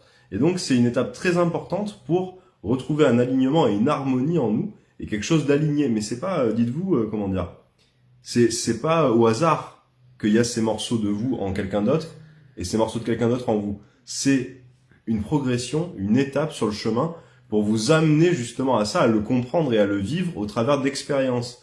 Donc en fait, il y a un plan divin qui est en train de se dérouler, dont on est les acteurs inconscients, je dirais. Et plus on avance, plus on prend conscience qu'on peut laisser ce plan divin se dérouler à sa guise, et qu'en fait, ça va être magnifique pour nous. Moins on va résister, plus ça va être agréable, plus ça va nous amener ce qu'on a dans notre cœur, et plus ça va être beau. Et donc, ce qu'on a envie d'expliquer au travers de notre vécu et de nos expériences, eh ben, c'est ça. Et c'est à ça, justement, qu'on vous invite quand on fait des week-ends ou des randonnées. C'est à partager ces expériences, et ce moment de bonheur, eh ben, on le fait entre nous en groupe, et on voit qu'on a, chacun d'entre nous, de l'expérience à s'apporter et un effet miroir incroyable à s'apporter par les outils qu'on a tous développés. Donc, c'est vraiment des moments privilégiés. Et notamment, le week-end dernier, il y avait la notion de Denise avec le déni de soi. Et juste pour vous faire l'écho de la synchronicité, on était tous à porter dans nos lignées maternelles le prénom Denise. Ah mais c'était plus que ça, c'est-à-dire que c'était... C'était ma mère, c'était la mère de quelqu'un d'autre. Voilà, et moi c'était ma grand-mère et la grand-mère maternelle. C'était tous les deux les grand-mères maternelles et tous les deux vos mères. Voilà. Donc c'était très fort, on se faisait des rebonds comme ça. C'était très fort et ça a continué cette semaine parce que j'ai eu un appel d'une nouvelle femme cette semaine qui porte le nom de ma grand-mère maternelle, donc la mère de ma mère. Comme pour continuer le chemin de transmutation au niveau transgénérationnel. Donc je vous laisse imaginer le truc. C'est que ça. La vie, en fait, quand vous êtes prêt à accueillir ces libérations, eh bien les personnes, la destinée fait le chemin, en fait. Il y a la destinée fait le chemin. L'univers met en place les personnes, les moments, les situations justes pour vous aider à comment dire, à répondre à votre demande, en fait. Oui, à déployer qui vous êtes dans le fond et qu'est-ce qui va vous faire surtout plaisir de rayonner, parce que tout ce qui nous heurte et tout ce qui nous bloque, ben, c'est des choses qu'il faut déverrouiller, c'est des choses qu'il faut sortir de notre vie, remettre dans les racines, mettre au loin. Il y a beaucoup de choses différentes, propres à chacun, et c'est ça qu'on aime aller voir, parce qu'en réalité, tout à l'heure Christian le disait, On est tous concernés par les 5 blessures de l'âme. C'est quelque chose de commun à toute l'humanité, mais ces 5 blessures, elles vont s'exprimer de manière différente, avec notre couleur, avec notre expérience, avec ces choses-là qu'il va falloir identifier, qu'il va falloir déterminer. Et donc c'est intéressant de le faire en groupe et de se faire bénéficier de ces jeux de miroir, où là ça va nous permettre de voir beaucoup plus clairement ce qui nous arrive et là où on en est. Qu'est-ce que je voulais dire? Je voulais dire autre chose. Si vous pouvez pas vous rendre avec nous sur les lieux, sachez que avec les masterclass que je propose, on peut faire cet accompagnement à distance aussi. Et c'est tout aussi puissant parce que je rappelle que l'énergie n'a pas de limite, n'a pas de frontières. Donc les soins de guérison et les rituels et les exercices se font de manière très puissante. Et j'ai déjà accompagné avec cette masterclass que j'ai appelée Ouvre ton cœur et deviens qui tu es. Eh bien, il y a plusieurs modules et dont un qui justement permet de se libérer de ces mémoires transgénérationnelles pour devenir vraiment, comme je disais dans le titre, c'est renaître à soi-même. C'est cette deuxième naissance qui vient une fois qu'on a compris qu'en fait on pouvait laisser ces bagages derrière nous et se servir par contre des bagages positifs que nous ont laissé aussi ses ancêtres. Parce que il suffit pas d'aller axer sur ce qu'on a besoin de libérer, mais au travers des outils qu'on propose, on a aussi accès aux mémoires positives qui vous sont transmises par ces ancêtres et que vous pouvez utiliser pour votre propre vie, pour rayonner de bonheur et de joie et de tout ce que vous souhaitez dans votre vie en faisant votre propre chemin. Et voilà, donc c'est pareil, si vous souhaitez des informations pour tout ça, vous pouvez nous contacter directement. On a mis un programme d'ailleurs que vous pouvez retrouver sur nos profils où on propose, là on va proposer un week-end par mois, une rando sophro par mois on peut leur montrer, je vais vous montrer. Alors, à savoir un webinaire. Demain, on souhaitait aller faire une rando à l'abbaye de Saint-Martin du Canigou, comment ça s'appelle? Non mais là, regarde. Je leur montre quand même, s'il y en a qui veulent prendre des captures d'écran. Oui, après c'est à l'envers, donc ils vont pas bien lire. Alors, donc... donc, attends, je vais Oui, vas-y, finis, mon lapin. Demain, on était censé vous accompagner à Saint-Martin du Canigou, à Casteil. C'est un endroit magnifique avec une abbaye au sommet de montagne. C'est vraiment un lieu de ressourcement puissant, magique, où il y a là-haut l'archange Michael et Marie. On va être bien accueillis, quoi. Voilà. Et sauf que je me suis rendu compte que demain, c'est pluie à 90%, 80, même 16%, toute la journée. Donc, ce qu'on s'est dit, c'est qu'on allait reporter cette journée au samedi 9 novembre. Au samedi 9 novembre. Donc là, nous, on va partir une semaine en Dordogne et on reviendra pour être présent pour ces week-ends-là. Donc, du coup, le samedi 9 novembre, on va reproposer cette journée de libération transgénérationnelle des mémoires, des mémoires, pour renaître à soi-même à Saint-Martin-du-Canigou, donc le 9 novembre. Sur la journée, avec un covoiturage au départ de Saint-Estève. Un petit pique-nique à prendre dans son sac pour manger le midi. 15 € la journée, donc petit tarif light. On a eu aussi à cœur de proposer des tarifs différents pour qu'il y ait accès à tout le monde en fait, que n'importe quel budget puisse avoir accès à nos enseignements en fait. Donc là c'est à la journée. Le renard qui te nomme mon lapin. Ouais, t'as vu, c'est bien. Ouais, attends, parce que là aujourd'hui c'est mon lapin, mais c'est un renard végétarien, je mange pas de. Des fois c'est pas mon lapin, c'est comment dire. C'est ma belette. Ma belette. Mais il y a plusieurs animaux. C'est comme il veut, des fois ça change. Il y a plusieurs animaux, ça dépend du moment. Hein. Ça dépend toujours du moment, les amis. Oui, j'aimerais changer le climat, Christian, mais là, je crois que... On peut, on pourrait, mais enfin, là, on accepte, tu vois, aussi, Christian, on se laisse porter par le flot de l'énergie. On pourrait faire des invocations de beau temps. C'est dans le 66. Casteil, c'est dans le 66, c'est dans le département des Pyrénées-Orientales. Ouais, alors nous, voilà, on va faire beaucoup de trucs proches du 66, je t'appuie un peu sur les épaules, mon petit lapin. Et donc il y a un zoo à Casteil en face de là on a un zoo ambulant avec nous tout seul là pour l'instant. Et oui, donc on vous disait donc donc samedi 9, on va reporter donc cette rando samedi 9 abbaye de Saint-Martin du Canigou, libération des mémoires transgénérationnelles. Coucou Mathilde. Coucou Mathilde. Mathilde. Alors attends, c'est important parce que je suis contente qu'elle soit là. Eh ben oui. J'ai eu une synchronicité magique avec toi, Mélanie. L'une de tes publications et Marie hier. Je pense être de la partie. J'ai envie de découvrir plein de lieux ici. Et ben voilà. C'est cool. Allez, c'est Mathilde, parti. bienvenue. Let's go. Bienvenue Mathilde. Donc oui, on vous disait, samedi 9, donc première rando, dimanche 10, le lendemain on enchaîne deuxième rando. Alors on maintient ça ou on va ailleurs? On sait pas encore trop. C'est possible qu'on aille ailleurs. Ouais. Peut-être que ça sera pas la cascade des Anglais, Alors, mais voilà. peut-être que ça sera. Alors là, ce qui me vient, c'est bon. Wow, ça sera surprise. Voilà, ce sera une surprise. On va vous laisser annoncera la l'intuition. surprise. On va laisser l'intuition faire. Et Ouais. donc en tout cas, est-ce que pour vous dire que le dimanche il y aura également une deuxième randonnée au même tarif Ouais, une et journée, ouais. voilà, on proposera ça à la journée avec le pique-nique le midi. C'est une super occasion de se faire des journées ensemble en groupe. Nous on adore ça. Ouais. Et c'est vraiment du ressourcement à fond dans la nature avec une petite marche et en plus une sophro quand on est arrivé au sommet. Oui, et puis Donc, c'est je top. rappelle, c'est pas n'importe quelle sophro, c'est vraiment une sophro axée sur la libération au niveau de votre subconscient des mémoires transgénérationnelles. Vraiment, je répète, sur le fait que notre programme au niveau du subconscient est ce qui génère toutes nos pensées. Donc, c'est très important de pouvoir libérer ces mémoires au niveau du subconscient. Et ça sera vraiment une séance axée. Alors, ça sera un mélange de sophro et je pense aussi un peu de chamanisme parce qu'il y a aussi la puissance du tambour et de la vibration qui va transmuter au niveau cellulaire, au niveau vibratoire cellulaire. Et c'est ce qu'on a fait donc le week-end dernier et ça a été vraiment très très très puissant. Peut-être que les dragons s'y inviteront au travers de mon intermédiaire. On verra. On ne sait pas. C'est intuitif. C'est une possibilité. Ouais, le tambour, ça aide aussi à l'ancrage, à s'enraciner et les mémoires transgénérationnelles, c'est les racines. Donc les racines, c'est à la fois reconnecter à l'histoire de nos ancêtres, mais c'est aussi faire vibrer ce tambour avec la puissance du son grave de la terre pour aller justement libérer nos terres, en fait. Donc il y a quelque chose vraiment en lien avec ça. On l'a vu le week-end dernier, c'est-à-dire que c'est très puissant, ça permet justement avec plaisir, moi j'aime bien cette image de secouer le tapis.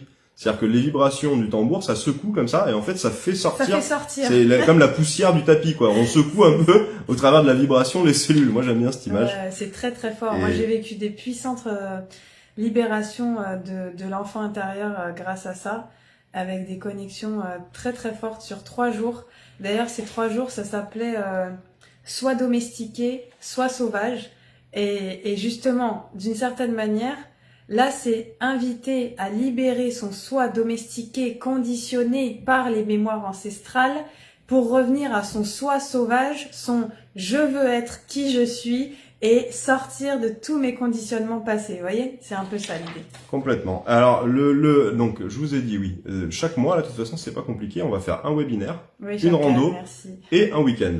On a prévu ça tous les mois, un webinaire, une rando et un week-end et dans l'idéal en lien les uns avec les autres. Sous le tapis, que de surprise. Si tu savais, Christian, toutes les belles surprises qui sont sous le tapis. C'est ça. Donc le mois prochain, on a un webinaire le 15 novembre gratuit en ligne pour venir voir qu'est-ce qu'on propose justement comme ce soir et goûter à nos énergies pour voir si on peut faire quelque chose ensemble, que ce soit en ligne avec Mélanie si vous êtes trop loin ou alors en présentiel avec nous deux en même temps. Et vous pouvez même venir me contacter aussi sur mon profil, je propose des accompagnements. Donc oui, alors, vendredi 15. Le vendredi 15 novembre, il s'intitulera Apprendre. Hop, attention, tu ne vois pas. Il me fatigue. Des fois, c'est comme un gosse. Hein, apprendre à quoi? Qu'est-ce qu'on va apprendre? Apprendre à transmuter ses émotions, parce qu'on est dans l'énergie du scorpion au mois de novembre. Donc, on se reconnecte à l'énergie de l'eau, à l'énergie des émotions. Et le scorpion, il adore aller se connecter à ses émotions pour aller libérer la joie au-delà du tréfonds de ses émotions puissantes et intenses. Et souvent, on a peur de nos émotions, alors que c'est justement des puissants baromètres pour nous permettre de savoir si on est sur le bon chemin.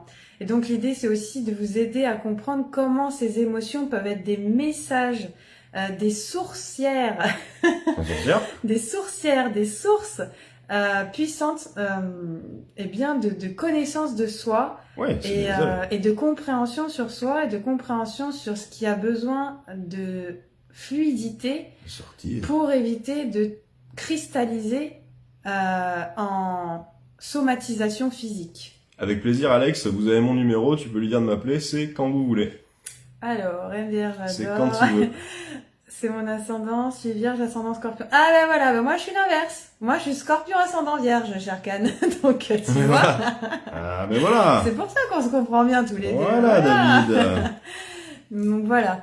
Et effectivement, la Vierge, ça a ce côté guérisseur, ça a ce côté médecine alternative, ça a ce côté aussi, bon, on le sait, hein, perfectionnisme, mais c'est aussi un régulateur, c'est retrouver l'équilibre, c'est remettre de l'équilibre finalement dans nos émotions, dans nos vies, dans ce qu'on a envie de voir advenir aussi. Et la Vierge, c'est aussi comment je me suis montrée parfait à répondre aux exigences de la société, aux exigences de mes parents, comment je me suis conditionnée à être et à m'adapter à ce qu'on attendait de moi, et comment maintenant je décide de me libérer, de sortir pour être plus la Vierge sage, mais la Vierge folle, la Vierge qui s'exprime de toute sa splendeur, de tout son être.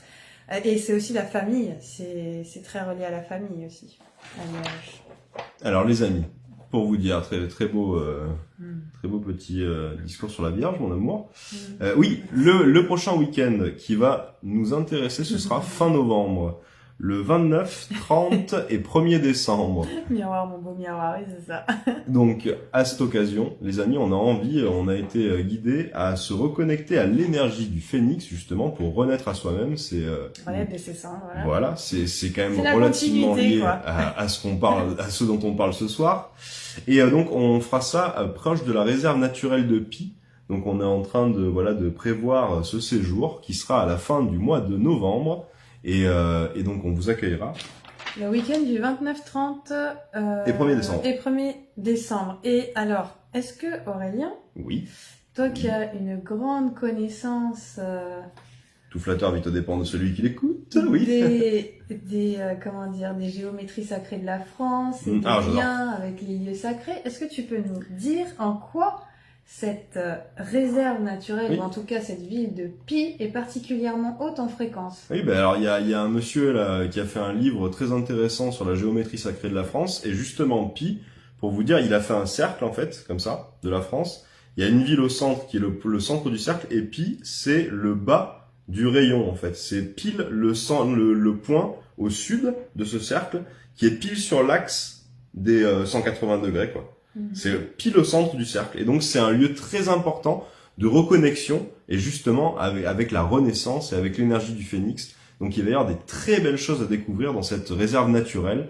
Et je vous mettrai, si vous voulez, en lien son ouvrage sur la géométrie sacrée de la France. C'est très riche, ce qu'il a proposé. Il y a des liens, notamment, entre des lieux en France et les pyramides en Égypte, notamment Rocamadour. Il y a des lieux avec l'Amérique du Sud, en lien avec les Moaïs de l'île de Pâques également, le Mont Saint-Michel. Je vous mettrai tout ça. Il a fait toute une étude là-dessus depuis des années. Et en fait, c'est très très riche et très intéressant de correspondance entre des lieux qui sont dans le monde et qui sont reliés par vous allez voir, de la géométrie sacrée en fait. Tout simplement, comme à l'intérieur de notre corps. C'est ça. Donc c'est passionnant. Et en fait, quand on va sur ces points-là, énergétiques, il s'active en nous aussi, grâce à cette géométrie sacrée, des libérations puissantes au niveau de nos codes, de nos énergies. Et cette semaine, en début de semaine, justement, j'ai tiré la carte du dauphin qui parlait de respiration, de conscience cosmique et de géométrie sacrée. Et c'est comme si on nous amenait aussi en ce moment, je sais pas si vous le ressentez, mais moi je le ressens énormément, ce besoin d'introspection, ce besoin de revenir à l'intérieur de soi. Je suis tombée sur encore un texte tout à l'heure sur l'intérieur. Alors le terrien, la terre rayeuse, le terrieur, et l'intérieur, l'unité, l'un, et l'intérieur. Enfin bref, tout ce mélange-là d'anagrammes qui ont du sens vraiment. Et comme quoi, toute belle renaissance vient de l'intérieur sur cette terre et sur cette terre rieure. Enfin bref, ça m'avait beaucoup marqué. Et sur cette notion qu'avec la respiration, on peut se connecter à notre conscience cosmique pour obtenir toutes les clés, toutes les réponses en nous. Et il y avait vraiment ces messages cette semaine, de se reconnecter à nos clés intérieures par l'introspection. Et avec l'énergie du Scorpion, on est vraiment aussi dans... parce qu'on arrive bientôt, là, on est en transition, mais on va être amené un peu à rentrer comme l'ours dans sa grotte pour aller voir ce qu'on a besoin d'éclairer dans cette grotte. Ce qui se cache dans la grotte. Ce qui se cache, en fait. Et la grotte, symboliquement aussi, pourquoi on l'associe à la Renaissance et pourquoi on l'associe à l'utérus de la femme et pourquoi on l'associe à Isis et pourquoi on l'associe au féminin sacré, la naissance et pourquoi tout ça, parce que tout ça c'est la même chose en fait. Et Pi, quand j'étais à travailler à la Preste justement dans des bains thermaux, donc vous voyez je suis encore avec des soins avec l'eau, enfin bref en ce moment je suis vraiment connectée avec les soins avec l'eau. Il y a une personne qui travaillait avec moi, qui est venue en véhicule aménagé d'ailleurs, qui était une baroudeuse et qui me dit « Mais Mélanie, il faut que tu ailles voir Pi parce que Pi, c'est une ville particulière en lien avec Isis et avec les libérations du féminin sacré. » Donc vous voyez, il y a vraiment, comme disait Aurélien, si c'est sur une ligne particulière, dans un axe particulier de la géométrie sacrée, c'est parce qu'en fait, énergétiquement, vibratoirement, on peut être à Paris et être relié à l'Égypte. Parisis, c'est pas mal. Voilà. Et on peut être à Pi et être relié aussi à l'Égypte et à Paris. Parce que c'est sur un axe particulier, en fait. Il y a des lignes d'or, il y a beaucoup de lignes énergétiques très intéressantes, de noms et de très différents. Et il y a toute donc cette étude que je vous enverrai, qui est très intéressante. Et ça me permet de faire le lien avec le week-end encore après, qu'on va vous proposer fin décembre, qui sera le pouvoir créateur de l'eau, justement, où on va vous emmener dans des sources chaudes. Alors, autant vous dire qu'on va se faire un régal. On va aller à Andorre. Alors là, il faudra prévoir, il faudra réserver parce qu'on a des places limitées. On va aller à Andorre se faire des sources chaudes et dont on vous fera la surprise, mais il y en a qu'on a déjà découvertes avec Mélanie qui sont, mais alors, magnifiques. C'est vraiment un super cadeau pour le corps. Il y a des guérisons incroyables à faire à l'intérieur. Et l'eau, comme c'est le messager des dieux, on pourra la charger d'informations, cette guérison, d'intention. Et voilà, et on pourra la charger d'intention pour se guérir. Donc ça va être vraiment un super séjour. Alors David, tu me fais rire. Moi, je bafouille, mais toi, tu fabouilles. De détente. Fin d'année, pourquoi il fabouille? Il fabouille. Donc on a fabouillé tous les deux, quoi. Voilà, c'est bien. J'aime bien cette expression de fabouille. Je trouve ça pas mal. C'est plus joli encore que bafouille. Rocamadour, j'en ai parlé hier, ok. Bah, écoute, ouais, alors Rocamadour, tu sais que j'en parlais tout à l'heure, j'ai envie de proposer quelque chose, ça va être pour le début d'année probablement. C'est ça, la transmutation du feu de la colère au feu de joie, oui, c'est ça. Bah écoute, n'hésite pas à partager, si tu veux, dans les commentaires ton art, Mathilde. Et juste pour terminer sur les deux derniers événements, décembre, donc le vendredi 13, on s'amuse beaucoup quand on prend des dates. Vendredi 13, j'ai dit le 13, la mort et la renaissance, c'est une très bonne date. On vous propose un webinaire gratuit pour découvrir les rituels avec de l'eau et la manifestation des rêves avec le pouvoir de l'eau. Donc pour vous faire comprendre, on fait un webinaire en rapport avec le week-end et avec la rando qu'on propose chaque mois pour pouvoir justement que ça reste en lien et que vous puissiez voir qu'est-ce qu'on va expérimenter quand on va être en présence les uns des autres. Et donc la rando sophro, elle sera à Villefranche de Conflans et dans des grottes alentours et toujours liée à l'eau et à l'énergie de l'eau. Et ce sera le samedi 14 décembre après le webinaire. Voilà toute l'idée. Ah bah merci. Merci pour vos retours. Merci Isabelle. Et merci pour vos rebondissements. On voit que ça résonne en chacun de vous, qu'il y a des effets miroirs, il y a des synchronicités. Et c'est top, c'est exactement David, vas-y, viens, on pourra se faire une discussion dans les bains chauds. Ça va être parfait, ça va être encore mieux qu'un appel téléphonique. Ça va être le top du top. Bah, merci beaucoup. Merci Isabelle, merci David, merci Christian, merci Mathilde, merci à tous ceux qui participent, merci Alex. Merci à tous ceux qui participent et qui nous témoignent que voilà, ça fait des résonances en vous. Et d'ailleurs, voilà, si vous êtes là à nous regarder, c'est pas pour rien non plus. C'est parce que vous aviez à être là à nous écouter et parce que peut-être que ça vous permet aussi de faire des déclics et d'avancer aussi plus librement sur votre chemin. Et en tout cas, nous, c'est nos intentions, hein, on vous l'a dit, c'est notre rêve de partager vraiment tout ce qu'on a pu découvrir, tout ce qu'on a pu vivre au travers de ces rencontres et au travers de ces voyages, de ces randonnées sur des lieux et des sacrés. Donc, on est content voilà, de poser des actions et de continuer sur ce chemin. De toute façon, les amis, la séparation n'existe pas, elle n'est qu'une illusion. Donc, on vibre de concert tous ensemble, et si on est là effectivement ensemble ce soir, c'est qu'on a des choses à se partager et à s'échanger. Bonsoir, dans la vibration. J'aime beaucoup ça. Ouais, c'est puissant. Donc voilà, je crois qu'on a fait le tour. Est-ce que vous avez des questions? Est-ce que vous avez envie d'aborder un sujet par rapport aux mémoires transgénérationnelles et au fait de renaître à soi-même? Est-ce que c'est quelque chose qui, en ce moment, vous avez des signes que vous devez effectivement aller chercher, creuser dans ce sens pour transformer le charbon en diamant ou le plomb en or? On aime faire de l'alchimie aussi, ouais. N'hésitez pas, on est là pour répondre, profitez-en. Tout ça pour vous dire aussi qu'on a donc la société qui porte nos projets s'appelle La Voie de l'Être. C'est pour justement faire un avec le chemin qui nous ramène à l'unité en nous et à notre être, pour rayonner notre plein potentiel. Donc on a envie de mettre en place tous les outils qu'on a tous les deux pour vous permettre et nous permettre d'accéder. Lui, il a des outils, moi j'ai des clés. Vous voyez, voilà. Moi, j'ouvre les cœurs avec les clés et lui avec l'outil. Si la clé marche pas, j'ai l'outil pour passer la porte. Chacun choisit, quoi. Vous pouvez choisir. On peut même tourner une clé avec un outil. Vous savez qu'une pince peut tourner une clé si la serrure est rouillée. Si jamais la serrure est rouillée, j'ai du WD-40. Donc vous n'hésitez pas. Je peux agir même en cas de serrure rouillée. L'eau, c'est vraiment d'actualité. Oui, pour le coup, c'est vraiment d'actualité. Moi, je suis ok sur le fait de se retrouver par l'intérieur. Ouais. C'est exactement ça. Je suis en plein dedans et ça me secoue pas mal. Ok. Non, mais ça secoue pour le bon, comme on disait tout à l'heure au début de la vidéo, c'est pour le meilleur que ça secoue. Même si on comprend pas tout de suite, comme je l'expliquais au début de la vidéo dans mes partages d'expérience, on traverse des choses difficiles, mais en fait, c'est parce qu'on en tire les plus beaux cadeaux. Et dites-vous que plus les obstacles sont grands, plus le cadeau est grand aussi. Vraiment, c'est puissant.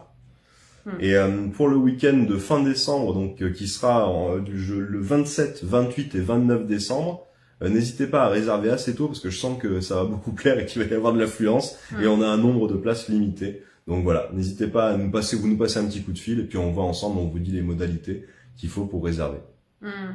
Très bien, très bien. J'ai partagé aussi un post sur l'eau, vous verrez sur mon profil. Moi, je m'intéresse depuis plusieurs années aux expériences de Masaru Emoto. Et je bois aussi une eau filtrée parce que j'ai conscience que l'eau qu'on boit du robinet ou des bouteilles est très très polluée, que ce soit de plastique, d'hormones, de déchets de médicaments, de plomb, bref, tout un tas de choses. Et sachez que ça joue énormément aussi sur votre santé et sur votre taux vibratoire, l'eau que vous buvez. Et donc, moi, ça fait quelques années maintenant que j'ai une filtreuse à eau. Une filtreuse à eau qui me permet à la fois d'avoir de l'eau acide ou de l'eau alcaline ou de l'eau complètement pure, c'est-à-dire avec que des molécules d'eau. De l'eau avec un pH contrôlé, quoi. Voilà, c'est ça. Et franchement, je regrette pas d'avoir acheté cette machine parce que, bon, déjà, j'économise énormément sur l'achat des packs d'eau. Sur le dos pour les porter aussi. Sur le dos. Et aussi, c'est l'eau du robinet qui est directement filtrée avec des puissants filtres. Et c'est une eau qui est utilisée au Japon pour faire des soins dans les hôpitaux. C'est-à-dire que j'ai tout un protocole de soins que je peux utiliser aussi avec cette eau. Très puissante, puisque l'eau alcaline a des bienfaits aussi détoxifiants naturels sur les intestins, mais aussi sur l'apaisement de tout ce qui est au niveau de la peau, des eczémas, des urticaires, bref, de plaies, de tout ce qu'on peut imaginer avoir comme problématique au niveau de la santé. Et avec des études scientifiques et des protocoles de santé qui ont été établis à partir de cette eau. Donc si vous souhaitez aussi en savoir plus sur cette machine à filtrer l'eau, n'hésitez pas à me demander. en privé. Et sachez que l'eau qui circule dans vos artères, vous buvez quand même beaucoup d'eau chaque jour, du moins on est censé en boire beaucoup. Je vous laisse imaginer l'état des canalisations au bout d'un an, quand vous avez bu de l'eau chargée de plastique, de plomb, de métaux lourds, etc., etc. C'est ce qui se dépose dans vos artères, dans votre sang. Et le sang, on dit que c'est la circulation de l'amour en soi. Et c'est l'amour qui circule en soi qui permet de vibrer cette prospérité à l'extérieur de soi. Donc réfléchissez à ça, parce que vraiment, l'eau c'est la vie. Et ce qu'on nous met dans l'eau, ça peut aussi rendre la vie et se transformer en autre chose. Tu sais que apporter la maladie. Donc voilà, tu dis l'eau morte, Christian, c'est à juste titre. L'eau des bouteilles est morte. L'eau du robinet, il faut quand même l'énergiser parce qu'elle passe par des canaux qui sont à angle droit, qui sont pas du tout naturels. Donc elle subit des chocs en permanence dans ses trajets. Vous voyez l'eau qui circule dans une rivière, c'est fluide, ça coule entre les cailloux, machin. Là, nous, on a conçu des robinets qui sont complètement... Elle prend des chocs, qui sont pas naturels en fait. Mais tout ça, c'est fait aussi pour baisser le taux vibratoire de l'eau, baisser le côté vivant de l'eau. Donc plus vous buvez aussi de l'eau de source, de l'eau naturelle, plus vous allez favoriser votre santé et un meilleur état d'être et une vibration élevée aussi. Donc ça, vraiment... Je tiens à préciser, puisqu'on parle de l'eau, moi je fais aussi des soins avec l'eau. Oui, complètement. Il y a les eaux d'en bas, il y a les eaux d'en haut. Enfin, c'est un vaste sujet, l'eau, auquel on reviendra au cours du mois de décembre. Et on a beaucoup de choses à vous partager là-dessus. C'est un très vaste sujet, très intéressant. Pour moi, c'est le messager des dieux. C'est vraiment ce qui porte le mieux l'information, c'est l'eau en fait. Et c'est à l'origine du verbe créateur. Enfin, c'est à l'origine de beaucoup de choses. J'aurai l'occasion de vous en reparler, tout ça, mais c'est très intéressant. Et oui, tu as raison Mathilde, je sais plus qui c'est enfin tu parles beaucoup de fées, mais on en avait discuté. Dans mes vies antérieures, j'ai été, apparemment, hein, de ce qu'on m'a dit, mais plusieurs personnes m'ont répété ça, j'ai été une fée dans mes premières vies. J'ai été une fée dans la nature, dans la forêt. Et j'étais même une fée de l'eau en fait. J'étais une naïade, c'est ça ? Une ondine, si vous préférez. Je suis aussi sirène des rivières. Bref, c'est pas pour rien que j'utilise ma voix pour soigner. C'est pas pour rien que je suis ramenée à utiliser l'eau pour soigner. C'est pas pour rien que j'adore les cascades depuis toute petite et que on fait des bains de purification au cours de nos week-ends parce que j'utilise énormément l'eau pour aider les transmutations cellulaires. Enfin bref, vous voyez que tout s'aligne en fait. Il y a pas de question à avoir là-dessus. J'ai créé aussi des fioles d'harmonisation énergétique. Et je suis aussi la fée du logis. Il a raison, Christian. Tout à fait, Christian. Voilà, je suis aussi la fée du logis en tant que bonne vierge qui aime que ça soit propre et rangé à la maison. Donc, il y a aussi tout ça qui effectivement rentre en synchronicité. Et donc, oui, mon désir, c'est vraiment de partager tout ça. Hier, on regardait aussi un autre film qui parlait de Irati. Ah bah ça, c'était pour moi, c'était pour toi aussi, du coup. Oui. C'était une femme ondine avec des pieds de dragon. Ouais, c'était très drôle. Ça faisait, C'était un mélange des deux. Ça faisait depuis avant qu'on se voit que j'avais l'intuition de regarder ce film, mais je l'avais jamais trouvé. Et là, il est apparu devant mes yeux comme par magie. Voilà, et il est apparu pour qu'on le regarde ensemble. Voilà, et ensemble à ce moment-là. Et c'est marrant parce que c'est un mix de notre histoire et de nos croyances, enfin de nos aspirations magiques à chacun. Et ah oui, alors d'autres synchronicités, hein, parce qu'on se retrouve tous les uns les autres dans ces cas-là. J'accueille donc cette femme qui a le prénom de ma grand-mère inversé pour un accompagnement là pour ces prochains mois. Et elle me dit alors oui, moi je suis la fée et mon mari c'est le dragon. Ah ben je dis tiens, encore un couple commun qui est la même chose que nous. J'ai rigolé quand elle m'a dit ça. Et ce qui est drôle surtout, c'est qu'en complémentarité, on est relié, t'es relié au dragon et je suis relié aux fées aussi.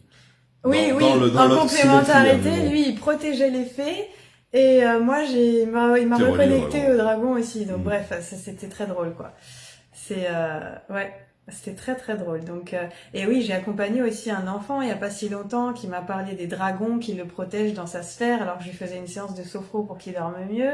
Enfin bref, après c'est les autres. Vous voyez, les autres en fait perçoivent aussi votre énergie et vous confirment ce que vous vibrez en fait, ce que vous rayonnez. Donc après, vous vous dites mais c'est bon, à force qu'on me le dise, je vais finir par le croire. Et c'est vrai que depuis toute petite, j'ai toujours dit que ma véritable maison, c'est la nature. Parce que je me suis toujours sentie mieux dans la nature que enfermée. Et alors là, voilà, c'est pas pour rien qu'est venu ce mot aussi. Enfermée entre quatre murs. J'ai retrouvé dans la mémoire de mon grand-père paternel qu'il était un des précurseurs pour se libérer au travers de son exil des mémoires d'enfermement, justement. Alors vous voyez, je suis tombée de haut quand j'ai lu les mémoires de l'âme du prénom de mon grand-père, où j'ai vu qu'il avait déjà amorcé ce cheminement, et que moi je suis très liée à son âme, parce que j'ai vraiment beaucoup d'admiration, d'adoration voilà, pour mon grand-père depuis toujours. C'est celui qui est toujours présent quand je fais mes guidances météo-énergétiques pour la semaine. Et je sens qu'il est vraiment présent. Et là, je lis l'âme de son prénom. Et ça me dit quoi? Qu'en fait, je dois être connectée à mon intuition en tant qu'ascendant pour commencer à me connecter aux énergies universelles pour pouvoir les transmettre et les partager au monde. En gros, il me dit, tu vas développer des capacités médiumniques. Et même si tes parents n'y croient pas, moi, ton ancêtre, c'est-à-dire le grand-père, je te soutiens dans ces énergies parce que j'y croyais et parce que ça fait partie aussi de mon histoire et ça m'a fait travailler des libérations d'enfermement. Et quand je parle justement de libérer sa prison mentale, c'est parce que moi-même j'ai vécu cet emprisonnement-là quand j'étais enfant avec, comme je vous disais, la Vierge, l'enfant parfaite qui répond aux attentes, ceci, cela, machin. Ma mère a dû répondre à ça aussi et a commencé aussi à se libérer, mon père aussi. Mais nous, dans notre façon d'agir, en descendance, on continue de libérer ces schémas-là parce que pourquoi? Parce qu'on est tous amenés à rentrer individuellement vers l'ère du Verseau, qui est la liberté d'être. Et cette liberté, elle part de la libération intérieure. C'est pas le Verseau, la liberté, je suis libre de faire ce que je veux, où je veux, quand je veux, et je m'en fous des autres. La liberté, ça part de cette libération de l'être à l'intérieur de soi, de tout ça. Et donc, moi, je l'ai fondu en larmes. Franchement, j'avais l'intuition, mon grand-père, le 17 octobre, c'était une journée de pleine lune, de super pleine lune. Je vous ai fait une vidéo spéciale pour ce jour-là, d'ailleurs, je me souviens, et je lui ai rendu hommage, et il arrêtait pas de me dire, va regarder l'âme de mon prénom. Il s'appelle Manuel. Manuel, c'est pas rien. Manuel, ça signifiait c'est la main de Dieu. La main de Dieu, ouais. Donc, on m'avait déjà signalé que c'était un nom important. Et là, Manuel, c'est à la fois le manuel, l'écriture. On n'arrête pas de me dire, Mélanie, quand est-ce que tu écris un livre? Son père, à lui, était journaliste. Et mon grand-père était... il adorait lire. C'était important pour lui de s'enrichir de connaissances et de lire jusqu'à la fin de ses jours, de garder son esprit en éveil par la lecture. Et moi, en fait, je suis blindée de livres, j'adore lire, j'adore découvrir à travers la lecture. Enfin bref. Et voyez, en fait, c'est quand on apprend à connaître mieux nos ancêtres qu'on reconnaît aussi nos potentiels cachés qui nous ont légués, en fait. Et des fois, ils n'ont pas pu achever certaines choses parce que ils ont eu des blocages émotionnels où c'était pas de leur temps, c'était pas le moment, c'était pas accessible, c'était pas... Puis je dirais qu'on a tous notre part à faire, c'est-à-dire qu'en fait, chaque chose arrive parce qu'on est capable de la traiter, et donc ils ont fait leur part, et maintenant c'est à nous de faire notre part, c'est ça. Et ce sera aux enfants de faire leur part, et ainsi de suite, ainsi de suite. On a chacun notre pierre à apporter à l'édifice, et on est tous... De l'éveil collectif, en fait. Oui, alors, ça. De l'éveil collectif, qui de l'éveil familial, voilà, et de notre éveil personnel. Pour moi, il y a toujours la Sainte Trinité qui s'exprime en tout, c'est-à-dire qu'il y a 3 niveaux, et donc de ces 3 niveaux, quand on en fait la synthèse, on a une pierre à apporter à l'édifice, une couleur à apporter au monde, et une note à apporter à la symphonie divine. Voilà. Oui, écoutez, en tout cas, j'espère que tous ces partages vous ont plu, vous ont aidé. Si c'est le cas, merci pour vos likes, pour vos j'aime, pour vos cœurs, ça soutient la vidéo. Partagez la vidéo, c'est top. Ça permet aussi de la faire diffuser parce que, encore une fois, plus on est nombreux à se libérer et mieux c'est pour l'ensemble de la planète. C'est une transmission gratuite, mais c'est une transmission qui est là pour servir et aider l'humanité. En tout cas, c'est ce qu'on a à cœur de partager. Et voilà, et donc si ça fait écho en vous de partager cette vidéo sur vos profils aussi, ben, on vous remercie d'avance pour votre soutien et de soutenir nos énergies et nos partages. Voilà. Et on est content aussi de voir qu'il y a des résonances et... Ah, des échanges, là, c'est fabuleux à chaque fois en live. Merci, hein, notre présence, c'est top. C'est top, top, top. Bah super, bah nous aussi on est content que vous soyez là. Merci David.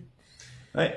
Merci David d'être venu. Merci. C'est cool, Mathilde, c'était cool de te voir. Elle a parlé de toi, Mélanie, juste avant le live. Ouais, Dans la journée, elle me demandait si j'avais de tes nouvelles. Donc tu vois, c'est bien que tu sois arrivé. c'est ça. Tout est relié. Tout à fait. Alors attends, je voudrais voir, est-ce qu'il y a des choses... Heureuse de vous avoir écouté, encore des synchronicités dans ma vie. Je parlais de naissance des eaux pour ma part. La renaissance a déjà bien traîné. Ouais. Mais tu ne fais pas de hasard que vous aimiez la nature et les éléments. Oui. Ouais, et puis David, ce que tu disais là, relié au verre, les lianes, la nature, c'est pas étonnant. Mélanie et moi, on est très reliés à beaucoup de milieux de forêts, que ce soit l'Amazonie et que ce soit bien d'autres forêts dans le monde. Donc c'est pas étonnant que tu vois ça. Ouais, c'est ça. Il y a beaucoup de... Moi, j'ai eu beaucoup de vie en tant qu'Amazone au Brésil. J'ai beaucoup reconnecté avec des vieux sages de ces forêts-là, comme si je me reconnectais aux vieux sages des peuples autochtones parfois. J'ai des vies de chaman au Pérou, j'ai eu des vies... Voilà, et en ce moment, on a beaucoup de résonance. Moi, c'est beaucoup le dauphin aussi en ce moment qui revient, mais en toute puissance, quoi. Je rêve d'aller nager avec les dauphins et tous les jours j'ai le dauphin, que ça soit en publication, que ça soit quelqu'un qui m'envoie une carte, que je tire une carte. En ce moment, c'est waouh, ça s'ouvre, mais à grand flot, quoi. et je sais que le voyage va arriver très très bientôt, donc j'en suis très heureuse parce que je visualise tous les jours et je sens que ça se rapproche vitesse grand V. C'est très beau ce que tu disais sur l'indienne, David. Ouais. C'est dur de vous quitter. Mais non, personne se quitte. C'est comme au revoir, David. C'est au revoir, donc on se revoit, quoi. Donc tout va bien. Ouais. Bah, on va vous faire des gros bisous. Allez, bonne soirée à tous. Merci pour vos partages. Une très belle soirée. Ouais, en ce moment aussi dit... Alors, bonne soirée, prenez soin de vous. Hello, j'en entends beaucoup parler en ce moment. Et aussi d'Isis, je viens de finir de lire un livre et... Ouais, Sekhmet. Mon ami Sekhmet. Ouais, Sekhmet, très relié à toi, Alex. Tu sais, on a déjà beaucoup discuté. Dauphin rose, oui. Très, très rare, mais très beau. Dauphin rose. C'est normal avec des vies en tant que chaman, oui. Je te dirais même en réalité que tu portes l'énergie de Sekhmet, Alex. Donc, c'est vraiment une énergie qui est plus que reliée à toi. Parce que c'est toi, en fait. C'est ça. Bon, bah, merci beaucoup à tous. Passez une bonne soirée. De bons moments d'introspection, je vous souhaite de belles reconnexions à votre cœur, à votre intériorité et aux clés que vous cherchez en vous. Et si vous avez besoin d'aide, de soutien, si vous avez des questions, si vous avez besoin d'être accompagné ou si vous avez envie, si le cœur vous en dit de nous rejoindre pour les événements qu'on propose, une aventure avec de nous. vous rapprocher de nous en présence et de vivre tout ça en présence avec nous, eh bien on sera vraiment ravis. Voilà, on vous fait des gros bisous. Gros bisous, prenez soin de vous, belle soirée. Belle soirée à tous. À tout Merci. bientôt.